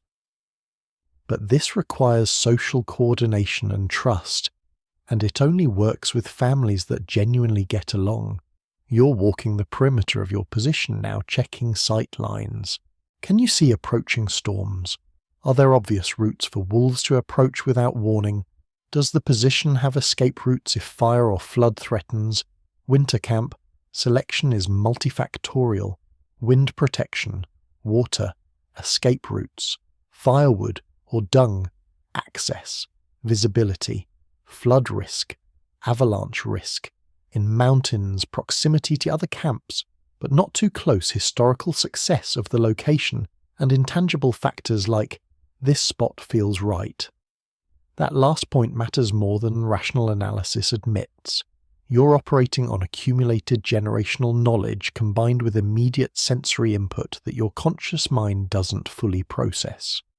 The spot feels right because your subconscious is integrating dozens of variables: wind sound, snow pattern, animal behavior, air smell, and arriving at conclusions faster than conscious reasoning can. Traditional ecological knowledge, anthropologists call it. You'd call it common sense if you called it anything. The position is good. The wind is blocked. The sun reaches you for a few hours daily. Water is accessible. The land slopes correctly for drainage. You're as protected as you can be with available terrain.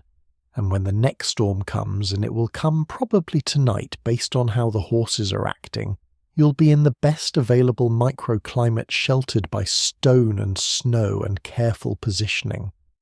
The wind will rage across the open steppe, but you'll be in the shadow in the calm pocket surviving through knowledge older than writing.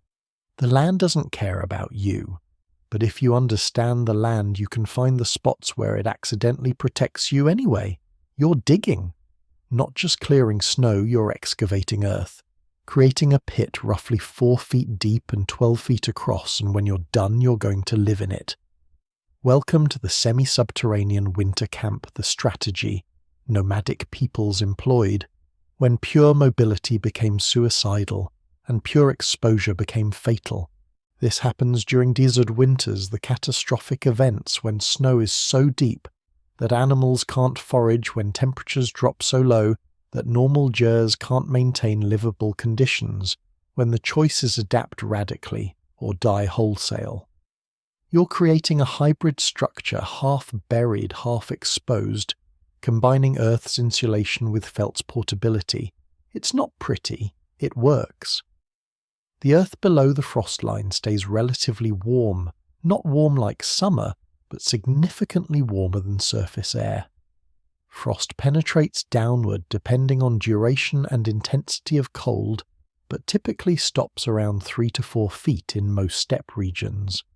Below that, the Earth maintains a relatively stable temperature, maybe 35 or 40 degrees Fahrenheit. That's still cold, but it's 40 degrees warmer than the negative 10-degree surface air you're trying to escape. You started digging in early winter when the ground was still workable. Frozen earth is nearly impossible to excavate without massive labour, so timing matters. You're using whatever tools exist, wooden spades, bone implements, bare hands when necessary. The pit is circular, matching the gers footprint with walls as vertical as you can manage. The excavated soil gets piled around the perimeter, creating an additional above-ground berm that will provide even more wind protection. The ger lattice sits partially below ground level now. You've modified the traditional structure, shortened the wall sections, adjusted the roof pitch, created a design that's squatter and more compact. The felt cover extends from below ground level to maybe 6 feet above it, and then you're piling the excavated earth and snow against the exterior felt, creating a thick insulating layer. The crown still pokes above ground for smoke ventilation, but the bulk of the living space is subterranean. Entrance is through a tunnel, a sloped passage dug at an angle maybe 8 feet long that leads from ground surface down to the gers floor. This tunnel is critical. It prevents wind from blowing directly into the living space, creates an additional insulation buffer, and functions as cold storage. You can keep frozen meat in the tunnel, effectively extending your refrigerator. The tunnel ceiling is supported by whatever materials you have: wood poles, if you're lucky, felt if you're not, prayers if you're desperate. Moisture is the enemy. Underground spaces in winter face a specific problem: condensation. Your warm breath, cooking steam and animal moisture hit the cold walls, and ceiling condense into water droplets and then freeze. You wake up with ice formations growing on the interior walls, beautiful crystalline structures that are slowly destroying your insulation and making everything damp. Managing this requires constant attention. Scraping ice, maintaining airflow, accepting that you'll be living in conditions that are perpetually damp and cold by modern standards, but survivable by winter steppe standards. Historians studying archaeological sites across Central Asia have found remains of these semi-subterranean winter structures. They appear in various forms across cultures. The Scythians used them. Medieval Mongols used them even early. Turkic peoples left evidence of winter pit houses. The structures suggest desperation you don't dig into frozen earth, unless surface living's become impossible, but also ingenuity. Faced with unsurvivable conditions, people found a middle way between nomadic mobility and sedentary permanence. Ventilation is tricky. You're underground, which protects you from wind, but also means air doesn't circulate naturally. You need that crown opening functioning perfectly.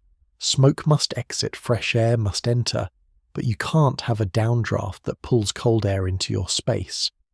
You're managing this with the same crown-covering techniques used in surface gers, but the stakes are higher.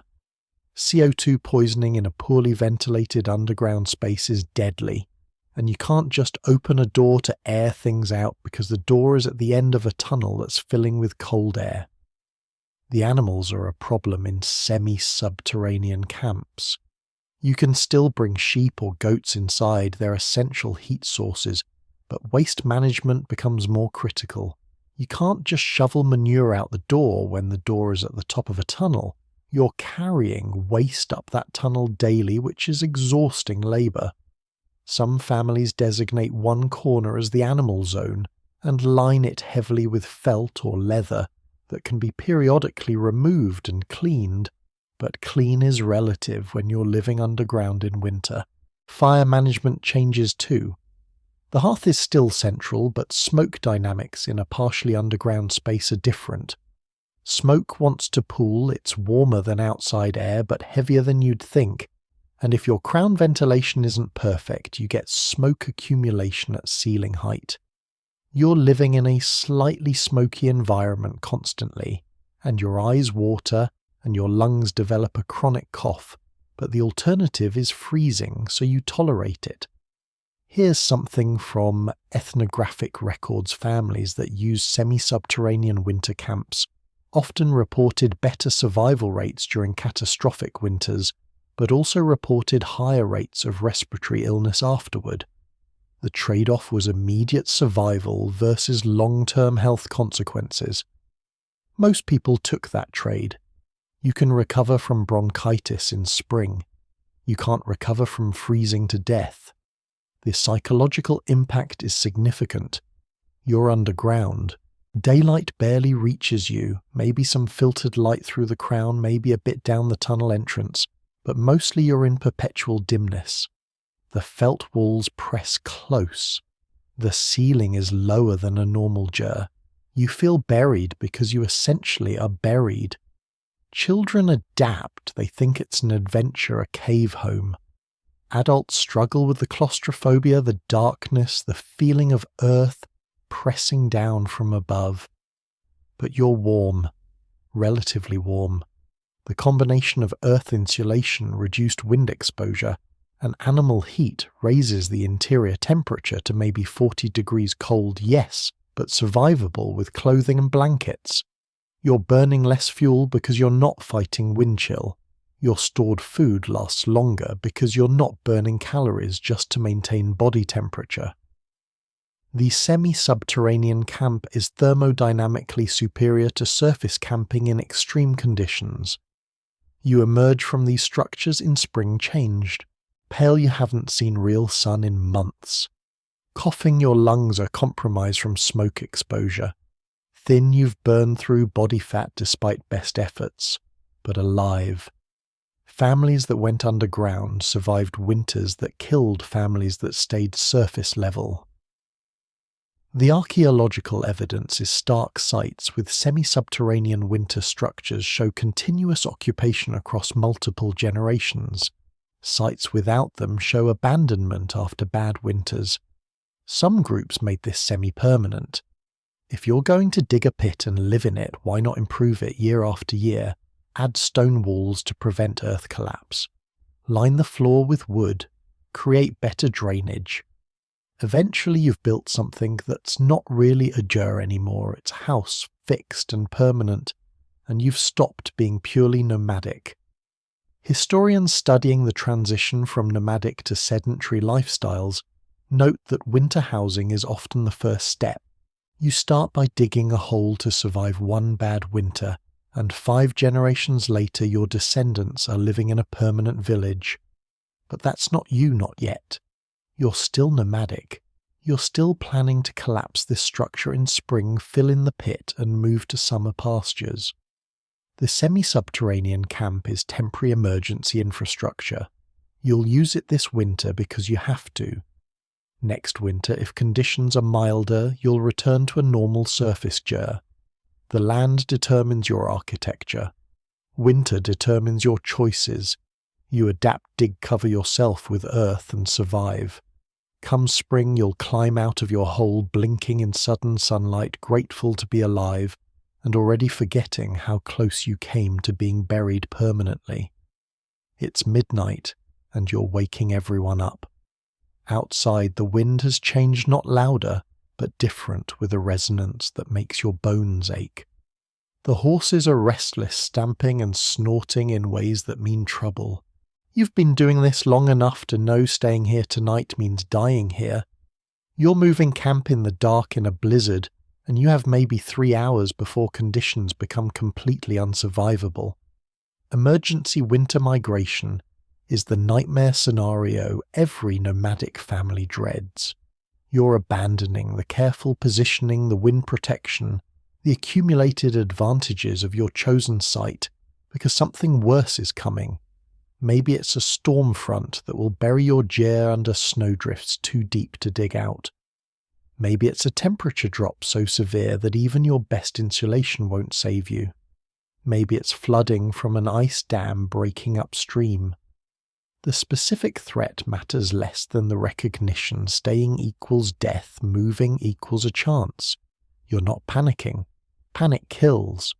You're moving with practiced efficiency born from drills and stories and generational memory of the families that didn't move fast enough. Your wife is already wrapping the baby in extra layers. Your older son is gathering the sheep and goats. Your daughter is pulling the most critical supplies, food, fire materials, medical herbs, and packing them into waterproof leather bags. Your mother is banking the fire, preserving embers in the horn container because starting a new fire at the destination might be impossible. The gers coming down. In good conditions, this takes 3 hours. Tonight you have maybe 1 hour before visibility drops to 0 and temperature plummets further. You're cutting corners, taking risks. The felt layers aren't being carefully rolled, they're being yanked down and bundled. The lattice walls aren't being properly compressed, they're being collapsed and lashed together however works. The crown is being carried by your son like a shield. Everything is speed over precision. The animals sense the urgency. They're more compliant than usual, following directions without the normal resistance. Animals have survival instincts that sometimes exceed human reasoning, and right now they understand something bad is happening. The horses are already loaded, you're piling supplies onto their backs with minimal securing, trusting that the short migration distance means things won't fall off. The camels, if you have them, are grumbling but moving. Sheep are being herded by the dogs who are working with unusual focus. You know where you're going. This is crucial. Emergency migration isn't random wandering. You have a destination, a backup position scouted earlier, maybe 3 miles away. There's a valley, about deeper terrain with better wind protection, a place you didn't use initially because it's less convenient for water access but better for storm survival. Every family has these backup positions, mental maps of the terrain, including emergency options ranked by protection level. The temperature is dropping. You can feel it through your layers, not gradually, but in steps like someone is turning down a thermostat in discrete clicks. This is an Arctic air mass moving in, and when these hit temperature can drop 30 degrees in an hour. Exposed skin will freeze in minutes. Your face is wrapped, only your eyes exposed, and even your eyes are starting to hurt from the cold. Visibility is failing. Snow isn't falling heavily, it's being driven horizontally by wind, and between the darkness and the whiteout conditions you can see maybe 20 feet. You're navigating by feel and memorized terrain. That depression to the left, that's the drainage channel. The slope ahead is where the ground rises toward the ridge. You're reading the land through your feet, through the horse's movement, through the way wind hits your body from different angles. GPS doesn't exist. Compasses are unreliable this far north. You have knowledge and prayer. The children are silent. They understand this isn't normal migration, this is survival movement. Your daughter is mounted on a horse with your mother holding the old woman steady. Your son is driving the livestock using a stick, and voice commands keeping them moving forward through snow that's already knee-deep on him. He's 12. He's performing like an adult because tonight he has to be. Your wife is holding the baby inside her deal, hunched over to protect it from wind. The baby hasn't cried, whether from understanding or from being too cold to cry, you're not sure. You're staying close to her, checking constantly that she's still moving, still upright.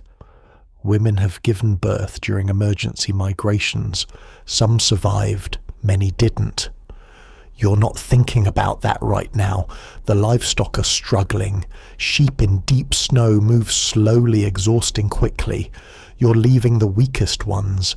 This is brutal but necessary. If you wait for the slow ones, everyone dies. The weak sheep will either find shelter and survive or freeze and become food for wolves. Either way, they're no longer your problem. You're triaging in real time, constantly calculating survival odds versus resource expenditure.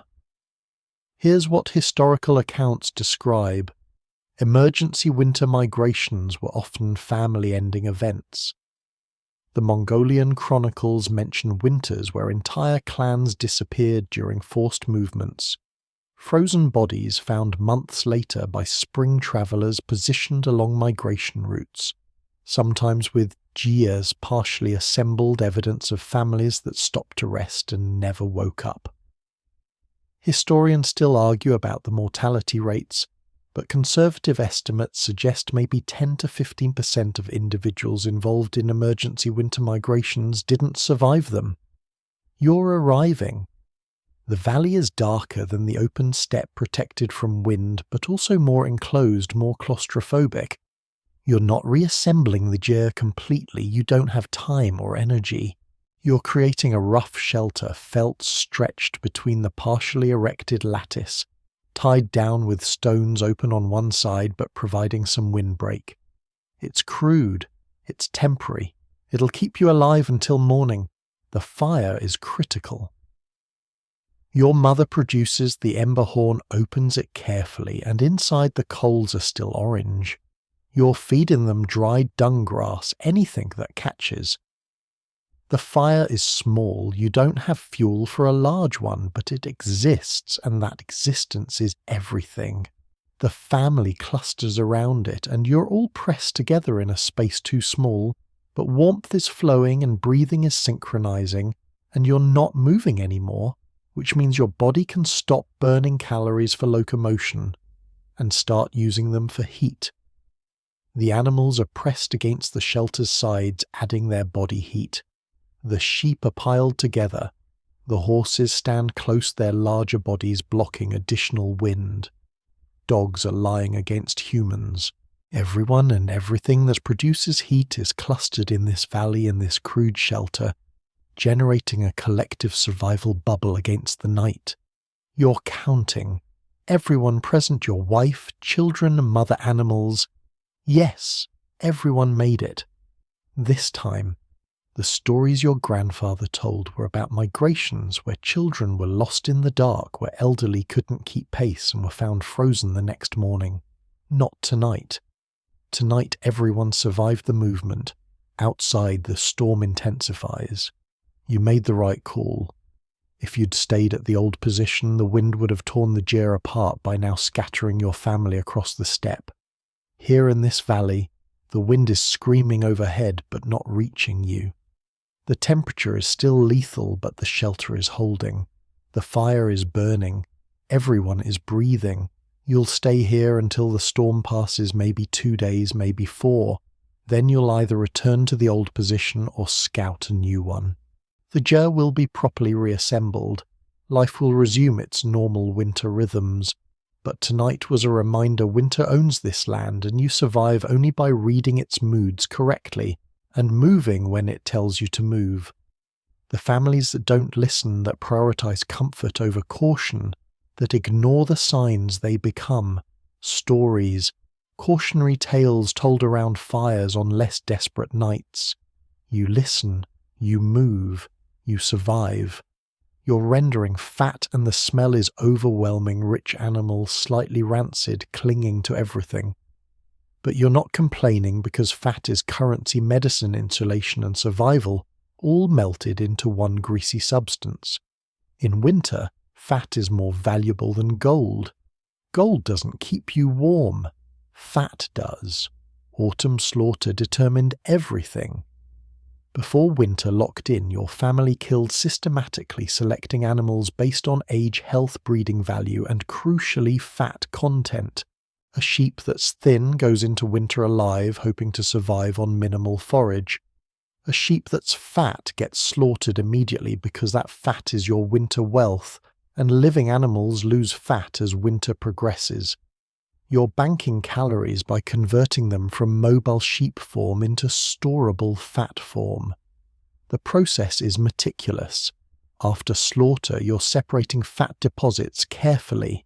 Subcutaneous fat under the skin, visceral fat around organs, kidney fat, which is the richest and most valuable. That tail fat from fat-tailed sheep breeds those bizarre appendages that look like they don't belong on the animal, contains pounds of pure fat evolution solution to storing calories for lean times. You're cutting it away, rendering it in a pot over fire, watching it melt from solid white tissue into clear golden liquid. Rendering requires heat, but not too much. Too hot and the fat burns, becoming bitter and less useful. Too cool and it doesn't fully liquefy, leaving impurities. You're maintaining a careful temperature, stirring occasionally, skimming off the crispy bits, crackling essentially, which are actually delicious, and get eaten immediately by whoever's tending the pot.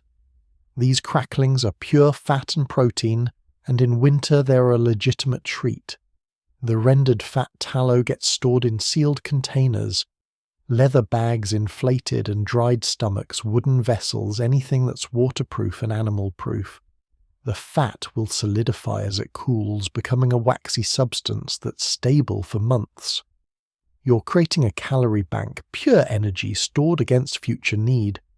A pound of fat contains roughly 4,000 calories. A family might render and store 50 pounds or more. That's 200,000 calories of pure energy reserve.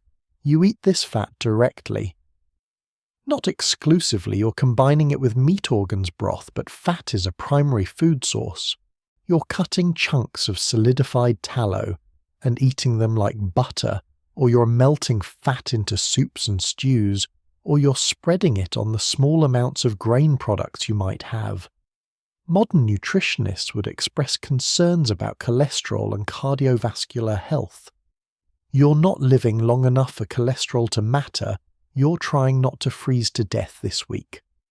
The high-fat diet makes physiological sense.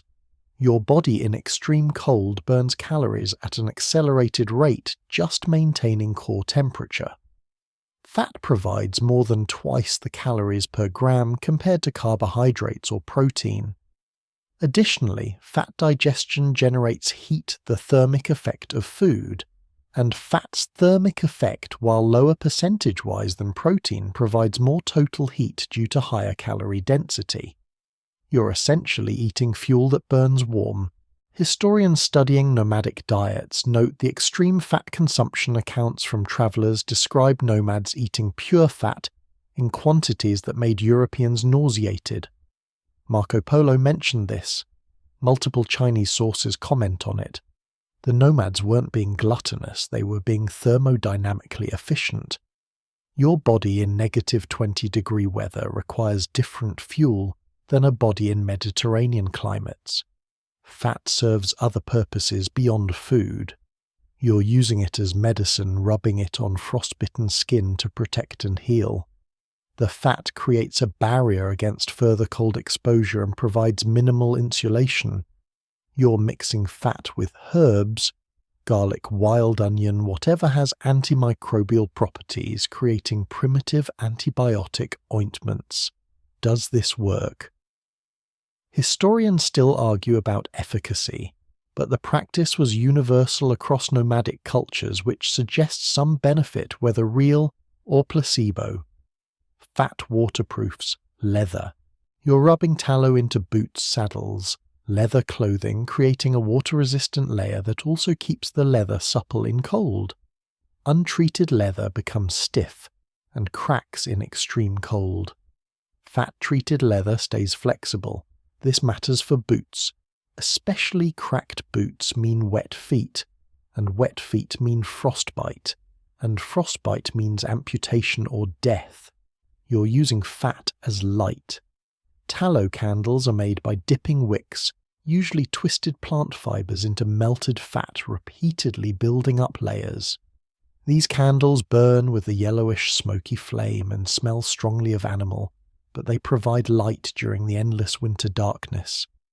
A family might make dozens of candles in autumn, using fat that's slightly rancid or low quality for lighting rather than eating. The smoke adds to the gers' perpetual haze, but you need light to maintain tools, monitor children, complete evening tasks. Fat lubricates machinery. Not that you have much machinery, but anything with moving parts benefits from fat. Wagon axles, spinning wheels, if you're processing wool tools that need to move smoothly. Fat is a multi-purpose lubricant that works well in cold, better than plant-based oils which solidify. Here's the dark calculation: fat on bodies is fat that can be used. You're fattening yourself intentionally in autumn, eating as much as possible, building subcutaneous fat layers that will insulate and provide energy reserves. Children are fed heavily, especially girls approaching childbearing age, because fat is necessary for menstruation and pregnancy. Your body fat percentage in autumn might be 25 and 30%. By spring it'll be 15-18%. You're literally burning yourself for fuel through the winter. The animal fat supply isn't unlimited. You slaughtered what you could spare, but you need breeding stock surviving winter to rebuild herds. So you're calculating consumption rates constantly. How much fat per day? How many weeks until spring? Can you stretch supplies by reducing portions? The mathematics are grim if you run out of fat in February. The final 6 weeks of winter become drastically harder. Some families didn't make it. Skeletal remains from archaeological sites show evidence of starvation, specifically in late winter bone markers, indicating severe malnutrition in the final weeks before spring. These families miscalculated or had poor autumn hunting or suffered unexpected losses. They ate their fat reserves too quickly, and when stocks depleted they burned their own body fat, and when that ran out they died. Winter is an accountant, and the books always balance eventually. You're monitoring your family's fat consumption, now literally measuring out portions. Your children complain they're hungry, they want more, but you're firm. The fat must last. Better to be slightly hungry now than starving in March. Your mother supports this. She's survived more winters than anyone, and she knows the rhythm. Feast in autumn, conserve in deep winter, survive until spring. The rendered fat in its container glows gold in the firelight, and you're looking at it with something approaching reverence. That fat is life, your children's lives, your ability to stay warm and mobile and functional. It's not beautiful, it's greasy, smelly, and congeals unattractively when cold. But it's precious beyond measure, and you'd defend it with your life if necessary. Because in winter, on the steppe in the darkness, and cold fat is literally what stands between your family and the frozen ground. Gold can't save you. Wealth means nothing. but fat keeps you breathing through another night. You're drinking something that smells vaguely like sour milk, mixed with yeast taste like fizzy yogurt, and contains just enough alcohol to take the edge off reality. This is Erag fermented mare's milk, and it's one of the stranger survival technologies humans have developed. Also, somehow it's keeping you alive. The process starts in late spring and summer, when mares are lactating heavily. Mare's milk is different from cow's milk, lower fat, higher lactose, slightly sweeter. Fresh, it's drinkable, but not particularly special. Fermented, it becomes something else entirely. You're collecting milk daily, adding it to a leather bag, a kukur, that's been inoculated with bacteria from previous batches. The bacteria are doing the work lactobacillus, and various yeasts converting lactose into lactic acid and alcohol. The fermentation happens at room temperature, or what passes for room temperature in a ger, which means it's slow and somewhat unpredictable. You're stirring the bag regularly, traditionally using a wooden paddle, hitting the bag repeatedly to agitate the contents. This stirring is crucial. It distributes bacteria, evenly prevents separation, and introduces oxygen that certain bacteria need. The Mongols made stirring into a social activity visitors would stir the erag as greeting ritual. You're maintaining millions of microscopic organisms, though you don't know that's what you're doing. You just know stirring makes better erag. After a few days, the milk transforms. It becomes slightly effervescent carbon dioxide from fermentation creating bubbles. It develops a tangy sour taste from lactic acid. And it becomes mildly alcoholic, usually around 2-3% alcohol by volume, roughly equivalent to weak beer. This is not accident, it's biochemistry you've mastered through trial and error over millennia. Here's why this matters for winter survival fermented dairy keeps. Fresh milk in autumn spoils within days even in cold conditions. Fermented milk with its acidic pH and alcohol content stays stable for weeks. You're essentially preserving summer's abundance for winter scarcity. The fermentation creates an environment hostile to harmful bacteria. The good bacteria have already claimed the territory, and pathogens can't get a foothold. The alcohol content is psychologically significant. Winter is mentally brutal, darkness, confinement, monotony, and constant low-level fear. A mild buzz helps. Not drunk, not impaired, but slightly relaxed, slightly optimistic. You're self-medicating with biology's gift. And while historians debate whether nomads understood they were consuming alcohol, or just thought fermented milk tasted better, the effect is the same. Life feels slightly more tolerable after a bowl of erag. Nutritionally, fermentation improves the milk. The bacteria produce B vitamins, especially B12, that aren't present in the same quantities in fresh milk. Your winter diet is heavily meat-based, and while meat provides many nutrients, B vitamins can be scarce. The erag supplements this, preventing deficiency diseases. Additionally, fermentation breaks down lactose, making the drink easier to digest for people with lactose intolerance, which ironically many adult humans have, including many nomadic populations. You're not just drinking erag, you're living with it. The leather bag is a permanent fixture in the ger hanging near the entrance where everyone can reach it. Visitors are offered erag immediately as hospitality. Children drink it, yes. Giving children mildly alcoholic beverages sounds questionable to modern parents, but the alcohol content is minimal, and the nutritional benefits are real.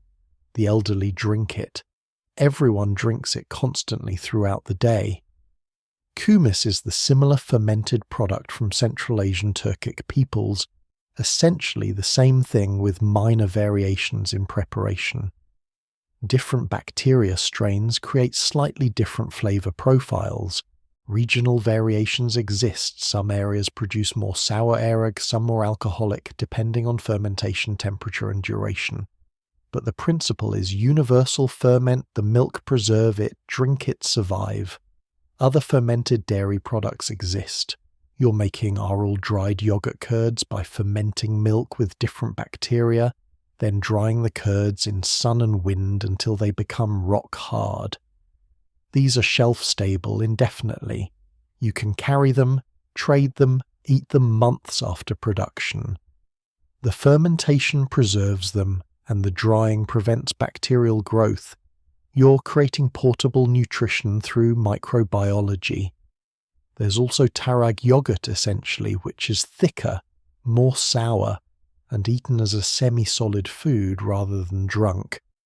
You're making this by allowing milk to ferment longer, encouraging specific bacteria that create the thick texture. This serves as a base for other foods mixed into soups or eaten with meat. The fermentation generates heat, minimal but real. Microbial metabolism produces warmth as a byproduct. That leather bag of fermenting milk is slightly warmer than ambient temperature. And while this doesn't heat your ger, it's another small source of thermal energy in an environment where every calorie counts. Here's something fascinating from historical records: fermented dairy was sometimes used medicinally. Digestive problems, drink airag. Respiratory infection, drink airag. General malaise, drink airag.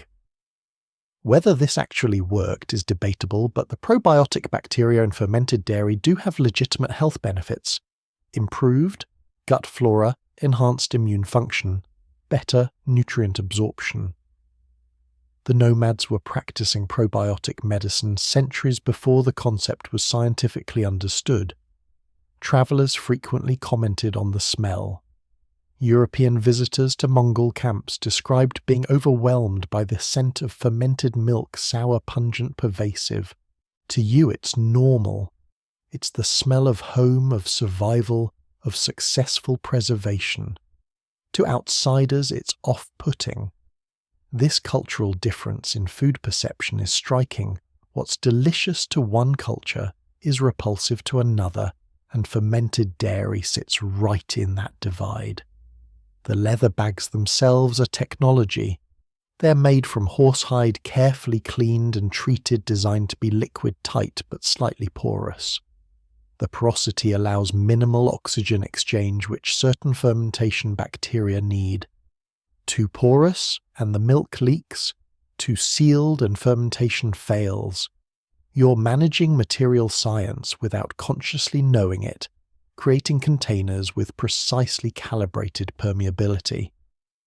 You're drinking from a bowl now, the airag's slightly fizzy on your tongue, sour and refreshing and familiar.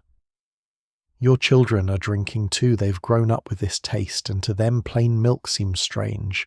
Your wife is stirring the bag, maintaining the culture, ensuring tomorrow's batch will ferment correctly.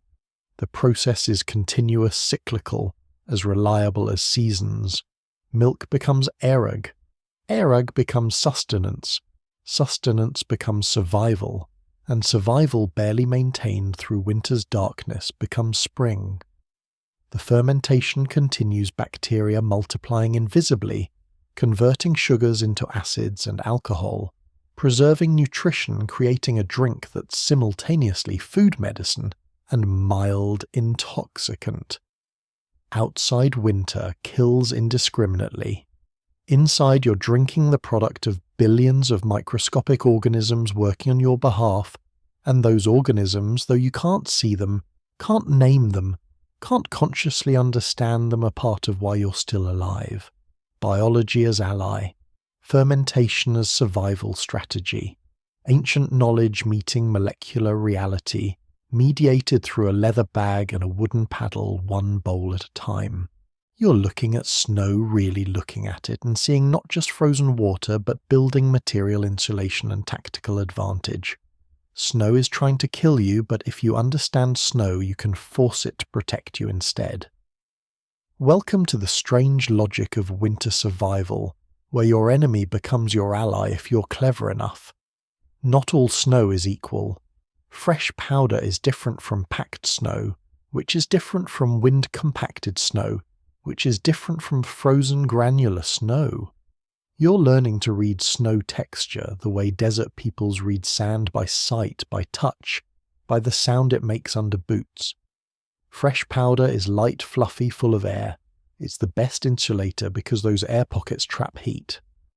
But it's also useless for construction, too soft, no structural strength. This is the snow that drifts into beautiful, useless piles. Wind-packed snow is harder, denser, more structural. The wind has compressed it, driven out excess air, created something you can cut into blocks. This is your building material. You're using a long knife or flat blade to carve blocks roughly 2 feet long, 1 foot tall, 6 inches deep. The blocks hold their shape, maintain integrity, stack effectively.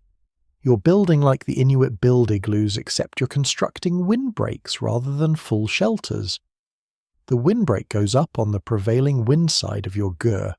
You're stacking snow blocks in a curved wall. Curve deflects wind better than straight lines, about chest high, extending maybe 20 feet.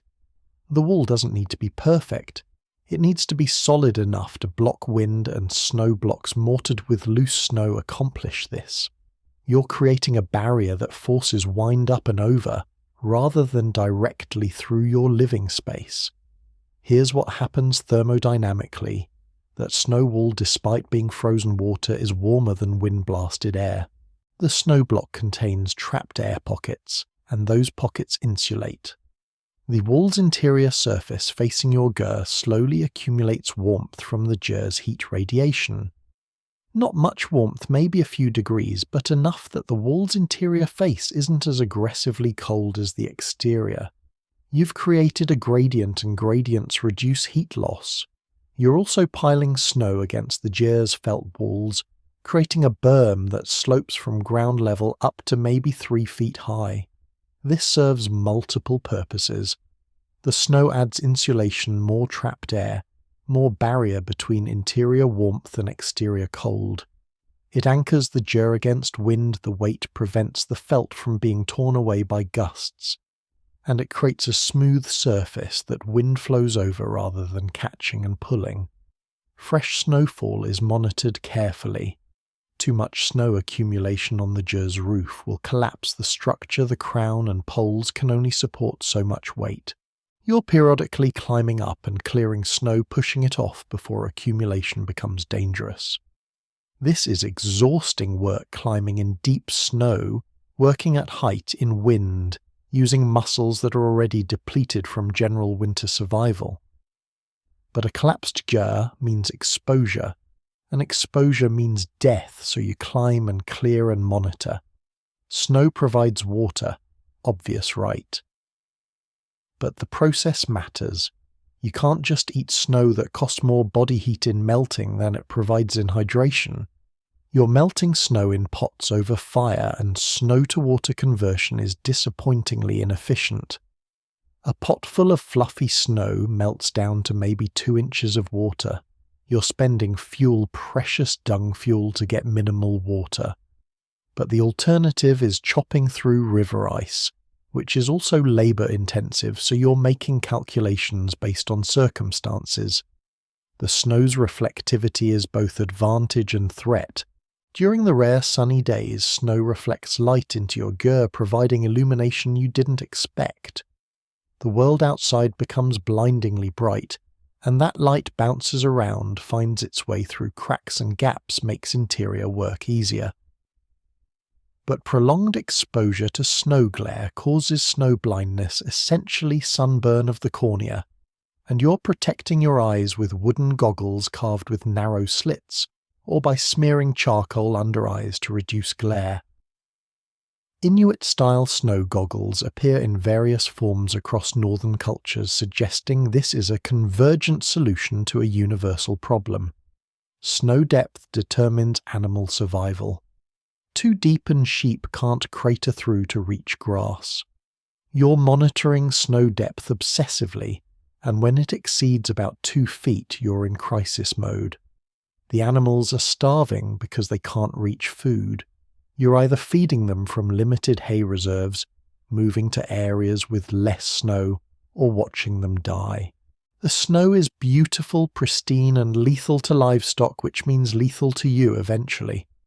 Avalanche awareness matters in mountainous terrain. Snow accumulating on steep slopes becomes unstable, and avalanches kill people and animals regularly. You're reading slope angles, anything over 30 degrees is suspicious, and listening for settling sounds, that ominous whumph noise that means layers are collapsing beneath surface snow. Historical accounts mention entire camps being buried by avalanches, bodies not recovered until spring thaw. You avoid camping below steep snowfields, and when you must traverse avalanche terrain, you go quickly, quietly, and pray. Snow creates acoustic dampening. The world becomes quieter. Sound doesn't travel as far, echoes are muffled. This is psychologically strange. The silence is profound, almost oppressive. You're used to whine noise constantly, but fresh snow absorbs sound and suddenly everything is muted. It feels like the world is holding its breath. Children find this unsettling. Adults find it ominous. The snow is smothering sound the same way it's smothering everything else. Drifting snow is dangerous. Wind creates drifts that bury things, animals, equipment, even gers, if conditions are right. You're monitoring drift patterns, and when snow starts accumulating against your ger's door side, you're digging it out immediately. Let a drift grow, and you'll wake up sealed inside, unable to exit, suffocating as the ger's ventilation gets blocked. People have died this way, trapped inside as snow buried their homes, suffocating from CO2 buildup when crown ventilation failed. The snow also reveals animal tracks, wolves, foxes, hares. Anything moving leaves evidence, and you're reading these tracks like newspapers. Fresh tracks mean predators nearby. Old tracks partially filled indicate past movement.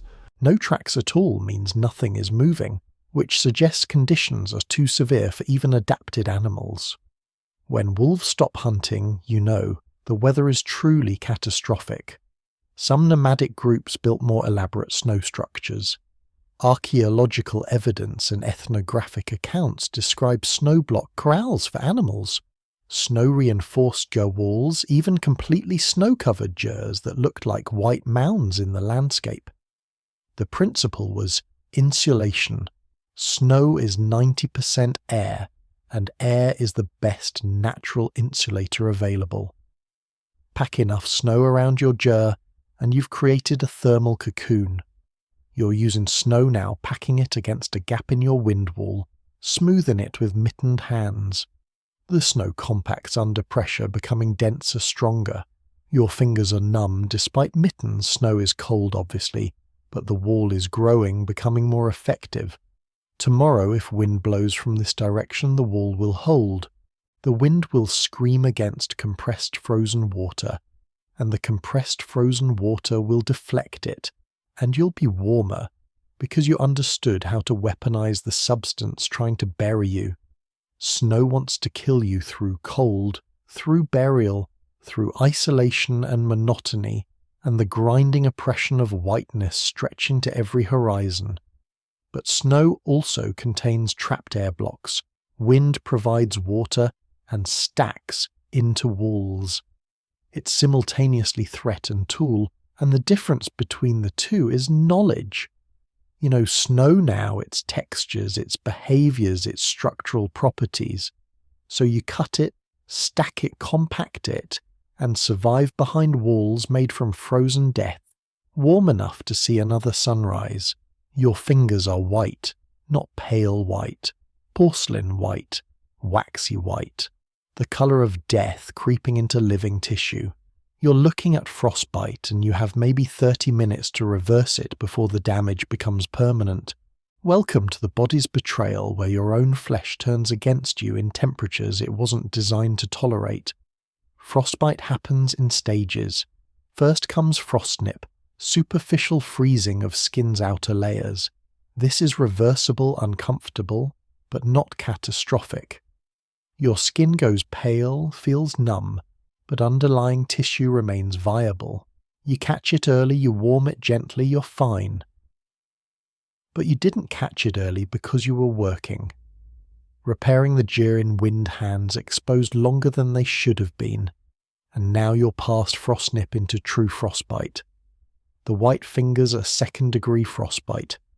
Ice crystals have formed in your tissue, not just surface level, deeper in the dermis, possibly affecting blood vessels.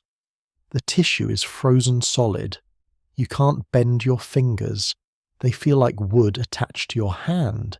And here's the terrifying part, they don't hurt. Frozen tissue has no sensation. Pain comes later when thawing begins, and nerve endings remember how to scream. You're getting inside immediately. The treatment is counterintuitive. You're not rubbing the frozen tissue, not exposing it to direct fire heat, not doing any of the instinctive things that seem logical. Rubbing frozen tissue causes ice crystals to tear through cell walls, destroying them. Direct heat causes uneven, thawing surface tissue warming, while deep tissue stays frozen, creating thermal shock. The proper treatment is controlled, gradual warming in water around body temperature. But you don't have a thermometer. You're using judgment water that feels warm to your other hand, but not hot, maybe 105 degrees Fahrenheit. You're immersing your white fingers, and within minutes sensation returns. And with sensation comes pain. This is the worst pain you've experienced, burning, stabbing, throbbing agony, as frozen tissue thaws and damaged nerves fire randomly. You're gritting your teeth, sweating, despite the cold breathing hard. Your children are watching with frightened eyes. Frostbite is the visible consequence of winter's malice. The fingers turn red, then purple, then develop blisters. These blisters are filled with clear fluid plasma that's leaked from damaged capillaries. You're not popping them. Intact blisters protect underlying tissue from infection. The blisters will eventually dry and slough off on their own. Underneath might be healthy tissue, or might be black necrotic flesh that's already dead. You won't know for days. Nomadic medical knowledge has frostbite treatments accumulated over generations. You're applying animal fat tallow mixed with garlic or wild herbs, creating a poultice that supposedly prevents infection and promotes healing. Does this work? Modern medicine is skeptical, but garlic does have antimicrobial properties, and fat creates a protective barrier. It probably helps, or at least doesn't hurt, which is better than many medieval treatments. Some treatments are stranger. Historical accounts describe using warm urine for thawing, the logic being that urine is body temperature sterile as it leaves the body and immediately available. Travellers' accounts from multiple nomadic cultures mention this practice. Modern doctors would neither recommend nor condemn it. It's not ideal, but in absence of better options, warm liquid is warm liquid. The worst cases result in tissue death. Your fingers turn black over days, the tissue mummifying as cells die and decompose. This is gangrene, dry gangrene if you're lucky, staying localized and not spreading. The treatment is amputation. You're using a knife heated in fire to cauterize as you cut, removing dead fingers at the joint. The alternative is infection spreading into your hand-arm bloodstream, killing you systemically. Better to lose fingers than lose life. Archaeological evidence shows frostbite was common. Skeletal remains from nomadic burial sites frequently show evidence of amputated digits, fingers and toes removed in life bones showing healing. Some individuals lost multiple fingers, some lost entire hands or feet. These people survived the amputation and continued living, which speaks to both the necessity of amputation and the resilience of the human body when properly supported. Frostbite prevention is constant work. You're checking extremities regularly, fingers, toes, nose, ears, any protruding body part. The first sign of whiteness or numbness, you're warming immediately. You're rotating tusks so no one stays outside too long. You're ensuring children keep mittens on even when they complain about losing dexterity. Prevention is infinitely preferable to treatment. Feet are particularly vulnerable. Your boots are felt and leather, providing good insulation, but sweat is the enemy. Feet sweat, even in cold metabolic activity, produces moisture, and that moisture freezes inside boots, creating an icy layer against skin. You're changing to dry socks whenever possible, letting boots dry by the fire, powdering feet with ash or dried clay to absorb moisture. Dry feet survive. Wet feet freeze. Nose and ears freeze easily. They're poorly insulated, highly exposed, and the body sacrifices them to preserve core temperature. You're wrapping your face, covering ears with fur-lined hat, checking frequently for white patches. Frozen ears are particularly tragic. They're visible, disfiguring, and permanent. Many nomadic people you see have damaged ears, partial loss, scarring tissue that's leathery and discolored from old frostbite. These are the marks of survival badges of honor and horror simultaneously. Children suffer frostbite more frequently than adults. Their smaller body mass means faster heat loss, and their judgment is underdeveloped. They play outside longer than safe, ignore early warning signs, don't recognize frost nip before it becomes frostbite. You're vigilant about children, forcing them inside over protests, checking their hands and feet obsessively. Every nomadic family has stories of children losing fingers or toes, cautionary tales that keep current generations careful. The psychological impact of frostbite is significant. Once you've experienced it, you're hyper-aware of cold in those areas. The damaged tissue doesn't thermoregulate. Normally it's more susceptible to future freezing. You're now a person who's vulnerable, who must be extra cautious, who might lose more tissue next winter. The fear is rational and consuming. Some cultures developed superstitions around frostbite. Certain people were said to be more susceptible, those with cold blood or bad spirits. Others claimed herbal charms prevented freezing. Historians note these beliefs served psychological purposes, providing sense of control in uncontrollable circumstances. If you believe wearing a specific amulet prevents frostbite, you might be more careful generally, which actually does prevent frostbite through behavioral change rather than magical intervention. Your fingers are thawed now. They're painful, blistered, but probably viable. You got lucky, caught it early enough, warmed properly, avoided the worst outcome, but they hurt with an intensity that makes you nauseous, and they'll hurt for days, and you'll be reminded every time you use your hands that winter got close, very close to taking permanent pieces of you. The fingers will heal, probably. The memory won't. You're more careful now, more fearful, more respectful of cold. Frostbite is winter's lesson written in your own flesh, impossible to forget.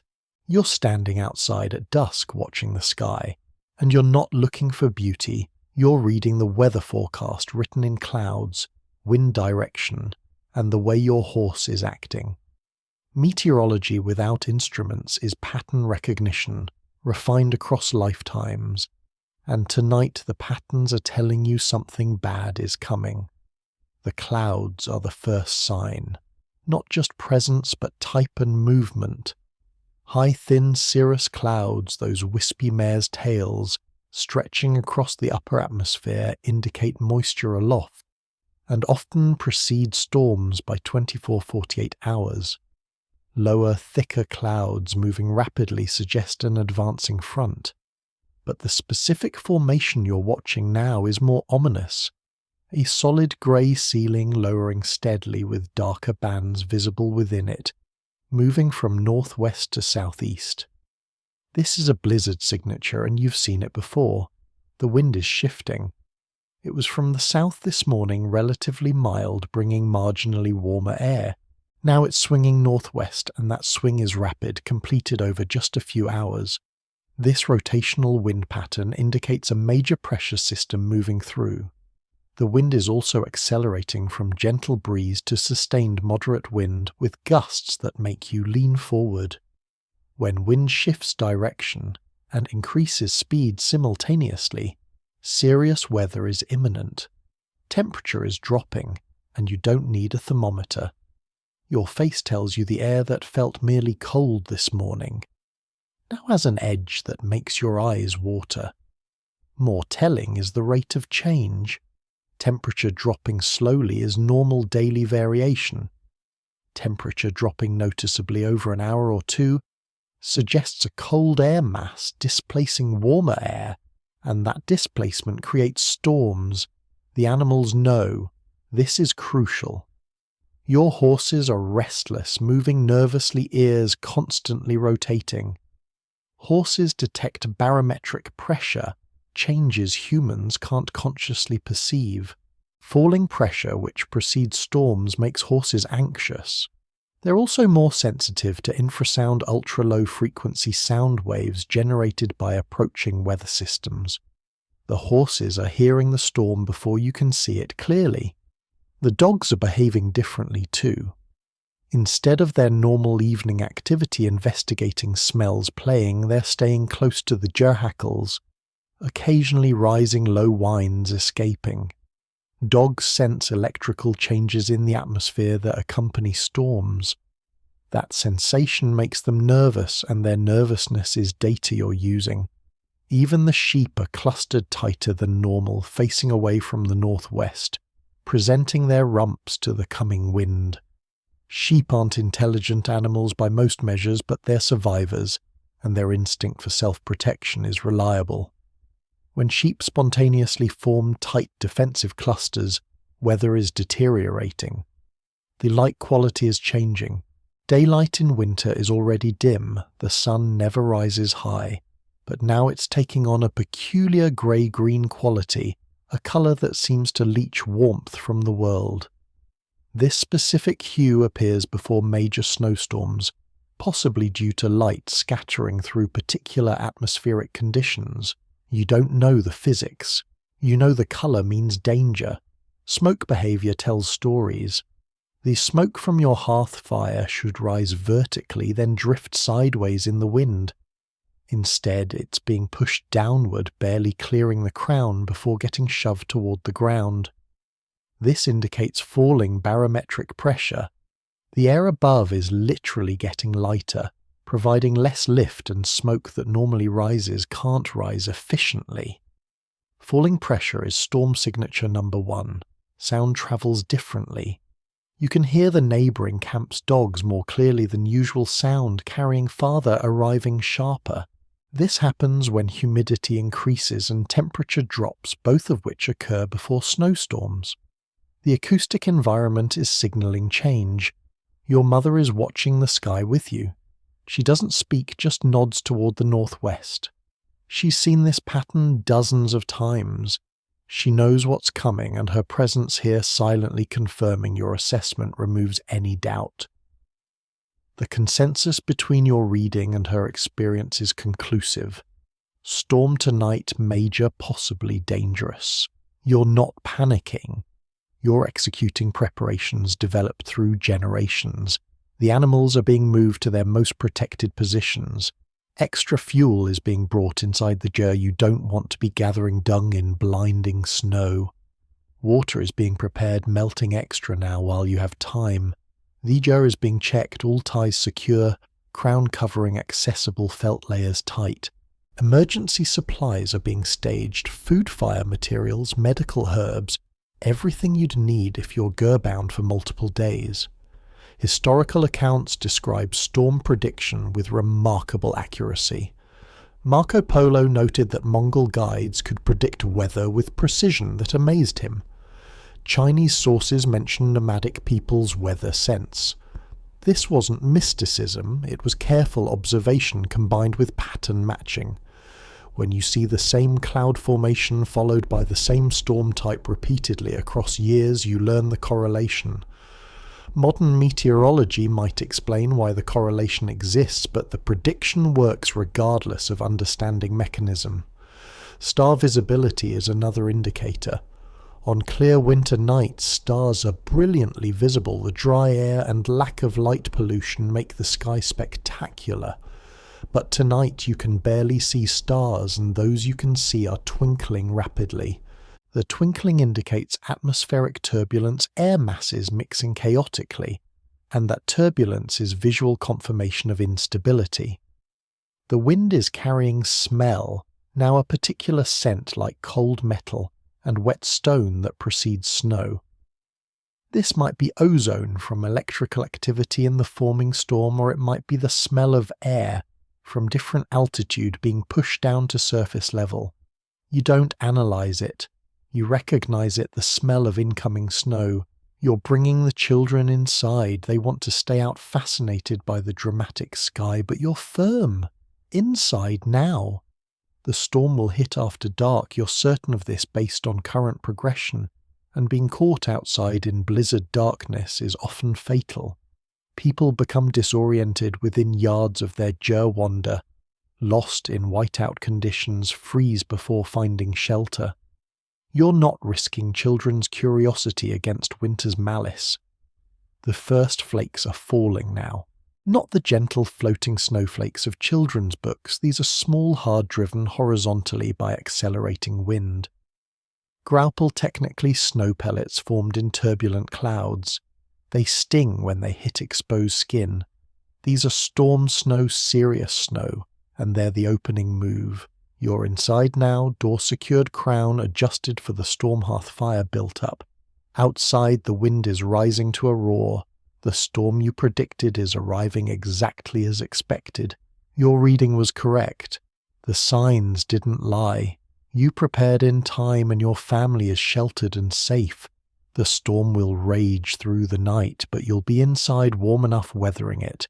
You read the sky correctly, trusted your knowledge and your animals, and made the right call. Tomorrow you'll emerge and assess damage. Tonight you survive. The forecast was accurate, and the forecast was written in clouds and wind and nervous horses in falling pressure and changing light in the ancient language of weather that nomadic peoples have read without instruments for thousands of years.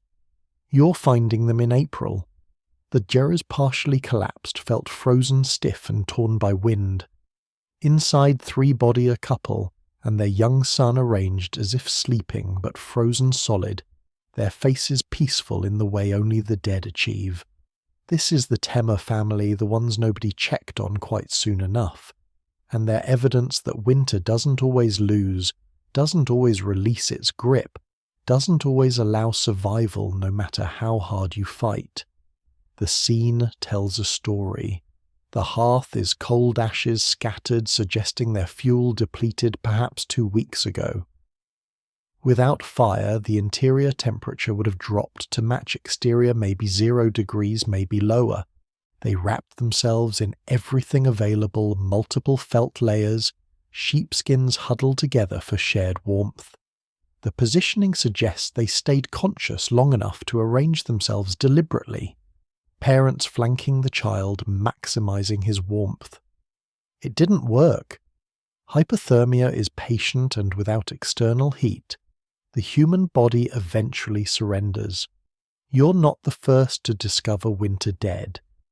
Every spring reveals them families who miscalculated supplies, who suffered bad luck, who fell victim to the 1,000 small failures that accumulate into death. Sometimes it's fuel depletion, sometimes disease, sometimes a structural failure collapse exposing occupants to lethal cold, sometimes simply bad decisions staying when they should have moved, not asking for help, when help was possible, trusting that they'd make it when the mathematics said otherwise. The protocol is practical, not sentimental. The bodies are frozen, which simplifies handling, no decay, no immediate biohazard. Your wrapping them in felt the same material that sheltered them in life. The community will decide on burial once ground thaws enough to dig. For now, they're being moved to a communal location, arranged respectfully, protected from scavengers. Their animals, the few survivors, are being redistributed. Their equipment is being salvaged and allocated to families who need it. This isn't ghoulish, it's survival economics. The dead don't need wool felt, and the living desperately do. The child haunts you. He was maybe 7 small for his age, probably chronically malnourished even before this winter. In different circumstances, with more resources, with better luck, he'd have grown up, herded animals, had children of his own. Instead, he's a small frozen bundle being carried away from the only home he knew. The unfairness is obvious and useless to dwell on. Fair and unfair are concepts Winter doesn't recognize. Archaeological evidence reveals this pattern across centuries. Excavations of ancient nomadic sites find family groups who died together, sometimes entire clans wiped out by catastrophic winters. The grave goods show they were normal people. Tools, jewelry, ceramics, evidence of ordinary life interrupted by extraordinary death. The skeletal analysis reveals malnutrition diseases, injuries that healed poorly. These weren't weak people who failed to adapt. They were adapted people who encountered conditions beyond adaptation's limits. The collective memory preserves these deaths as warnings and statistics. Your grandfather's stories include winters where half the clan died, literal 50% mortality across an entire community. The worst winters in Mongolian history, the White Dzud and Black Dzud events, killed millions of animals and thousands of people. These weren't ancient history, they happened within living memory, and they'll happen again. And survival is never guaranteed, only attempted. Some families left evidence of final acts.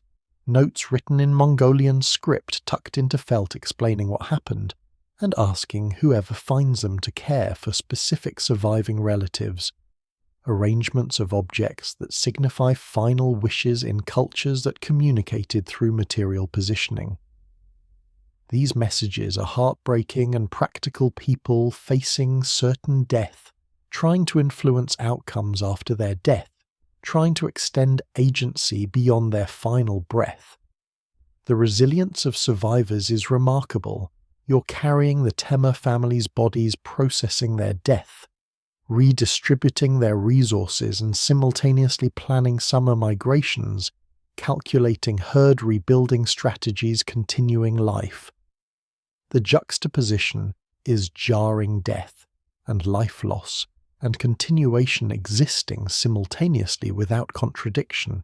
Nomadic cultures don't have the luxury of extended mourning periods. You mourn while working, grieve while surviving, remember while moving forward. Here's what historians struggle to convey: the normalization of loss. In societies where winter regularly kills 10 to 20% of the population, death becomes expected rather than exceptional. You're sad about the Temur family, genuinely sad they were neighbors and friends, but you're not shocked. This is winter's normal harvest. You're relieved it wasn't your family.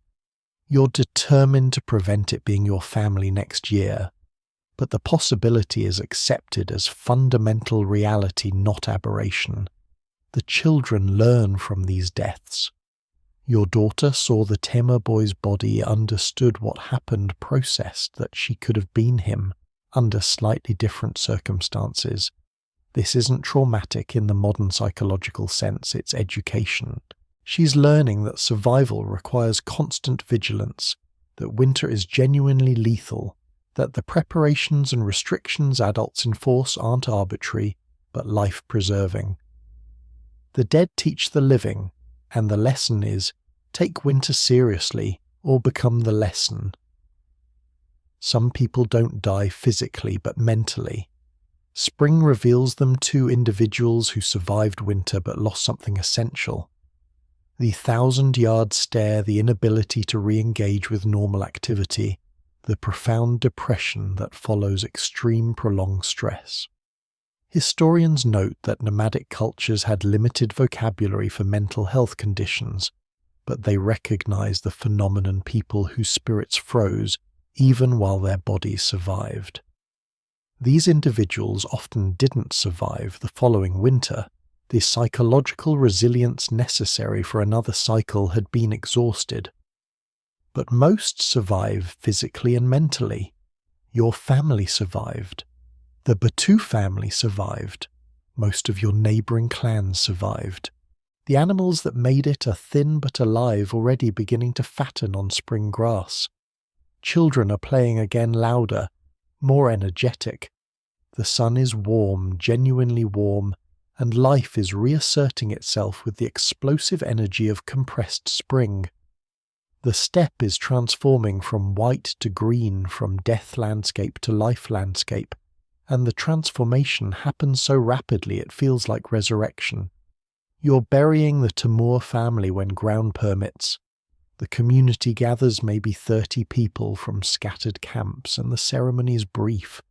There's no elaborate theology, no promises of paradise, just acknowledgement they lived, they fought winter. Winter won. Their names will be remembered for a few generations, then forgotten as direct memory fades. But the collective experience that winter kills that survival is communal. That preparation and vigilance matter persists across centuries, embedded in cultural practice, if not individual memory. The graves are simple, shallow excavations, bodies positioned traditionally covered with stones to prevent scavenger disturbance. No markers that will last beyond a few years. The steppe reclaims everything. Eventually gers decay. Graves erode, even the paths worn by centuries of migration eventually disappear under grass. The landscape remembers nothing, which is perhaps merciful.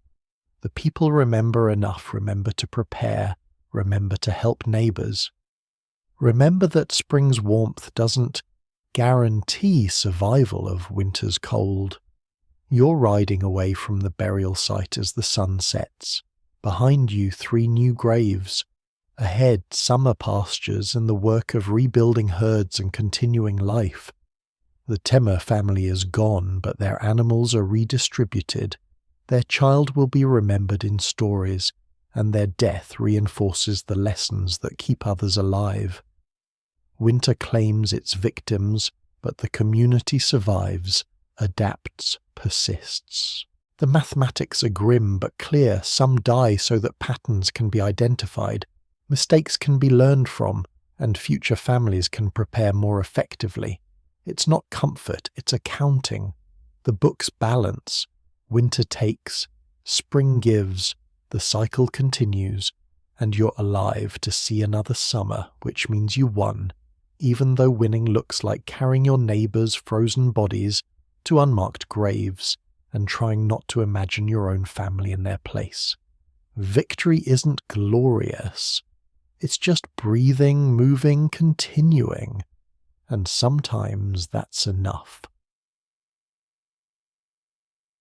The wind is softer now, carrying scents of warming earth and distant grass. Your horse moves steadily beneath you, its winter coat already beginning to shed in patches. The ger behind you, your ger still standing still, sheltering your living family, glows faintly with hearth light as darkness falls. You survived winter. Not everyone did. The equation is simple and terrible and true. Tomorrow you'll begin summer preparations, moving to high pastures, fattening animals, gathering resources for the next cold season. Because there will be a next cold season. There always is. And when it comes, you'll fight it again with felt and fire and fat and knowledge, with animals pressed against you in the dark, with community barely sustained across frozen miles, with determination that isn't courage but simply the refusal to surrender. The steppe stretches endless in all directions, empty and full, simultaneously beautiful and brutal, offering nothing and demanding everything. You understand it now, really understand it in ways you couldn't before winter tested you. The land doesn't care. The cold doesn't negotiate. Survival is technical, not moral. You live because you knew how to live, and others died because knowledge failed, or luck failed, or reserves failed. But you lived. Your children lived. spring arrived eventually genuinely. The warmth you feel now isn't false, it's real, earned, precious beyond measure. And in the growing darkness riding toward home and family and the future, you're grateful in ways that don't require words, in the silent vocabulary of survival, in the language spoken only by those who've seen winter's face and lived to describe it. You're almost home. The fire is waiting, so is tomorrow. So, you made it. Through cold that turns breath into ice crystals, through darkness that lasted months, through hunger and fear, and the grinding pressure of winter trying very, very hard to kill you. You survived using felt and dung fires and fermented milk, using knowledge passed down through so many generations it predates writing, using animals as partners and heaters and, when necessary, food, using community bonds stretched across frozen miles, thin as spider silk but somehow holding. The nomads who did this weren't superhuman. They were just human doing what humans do when survival requires it.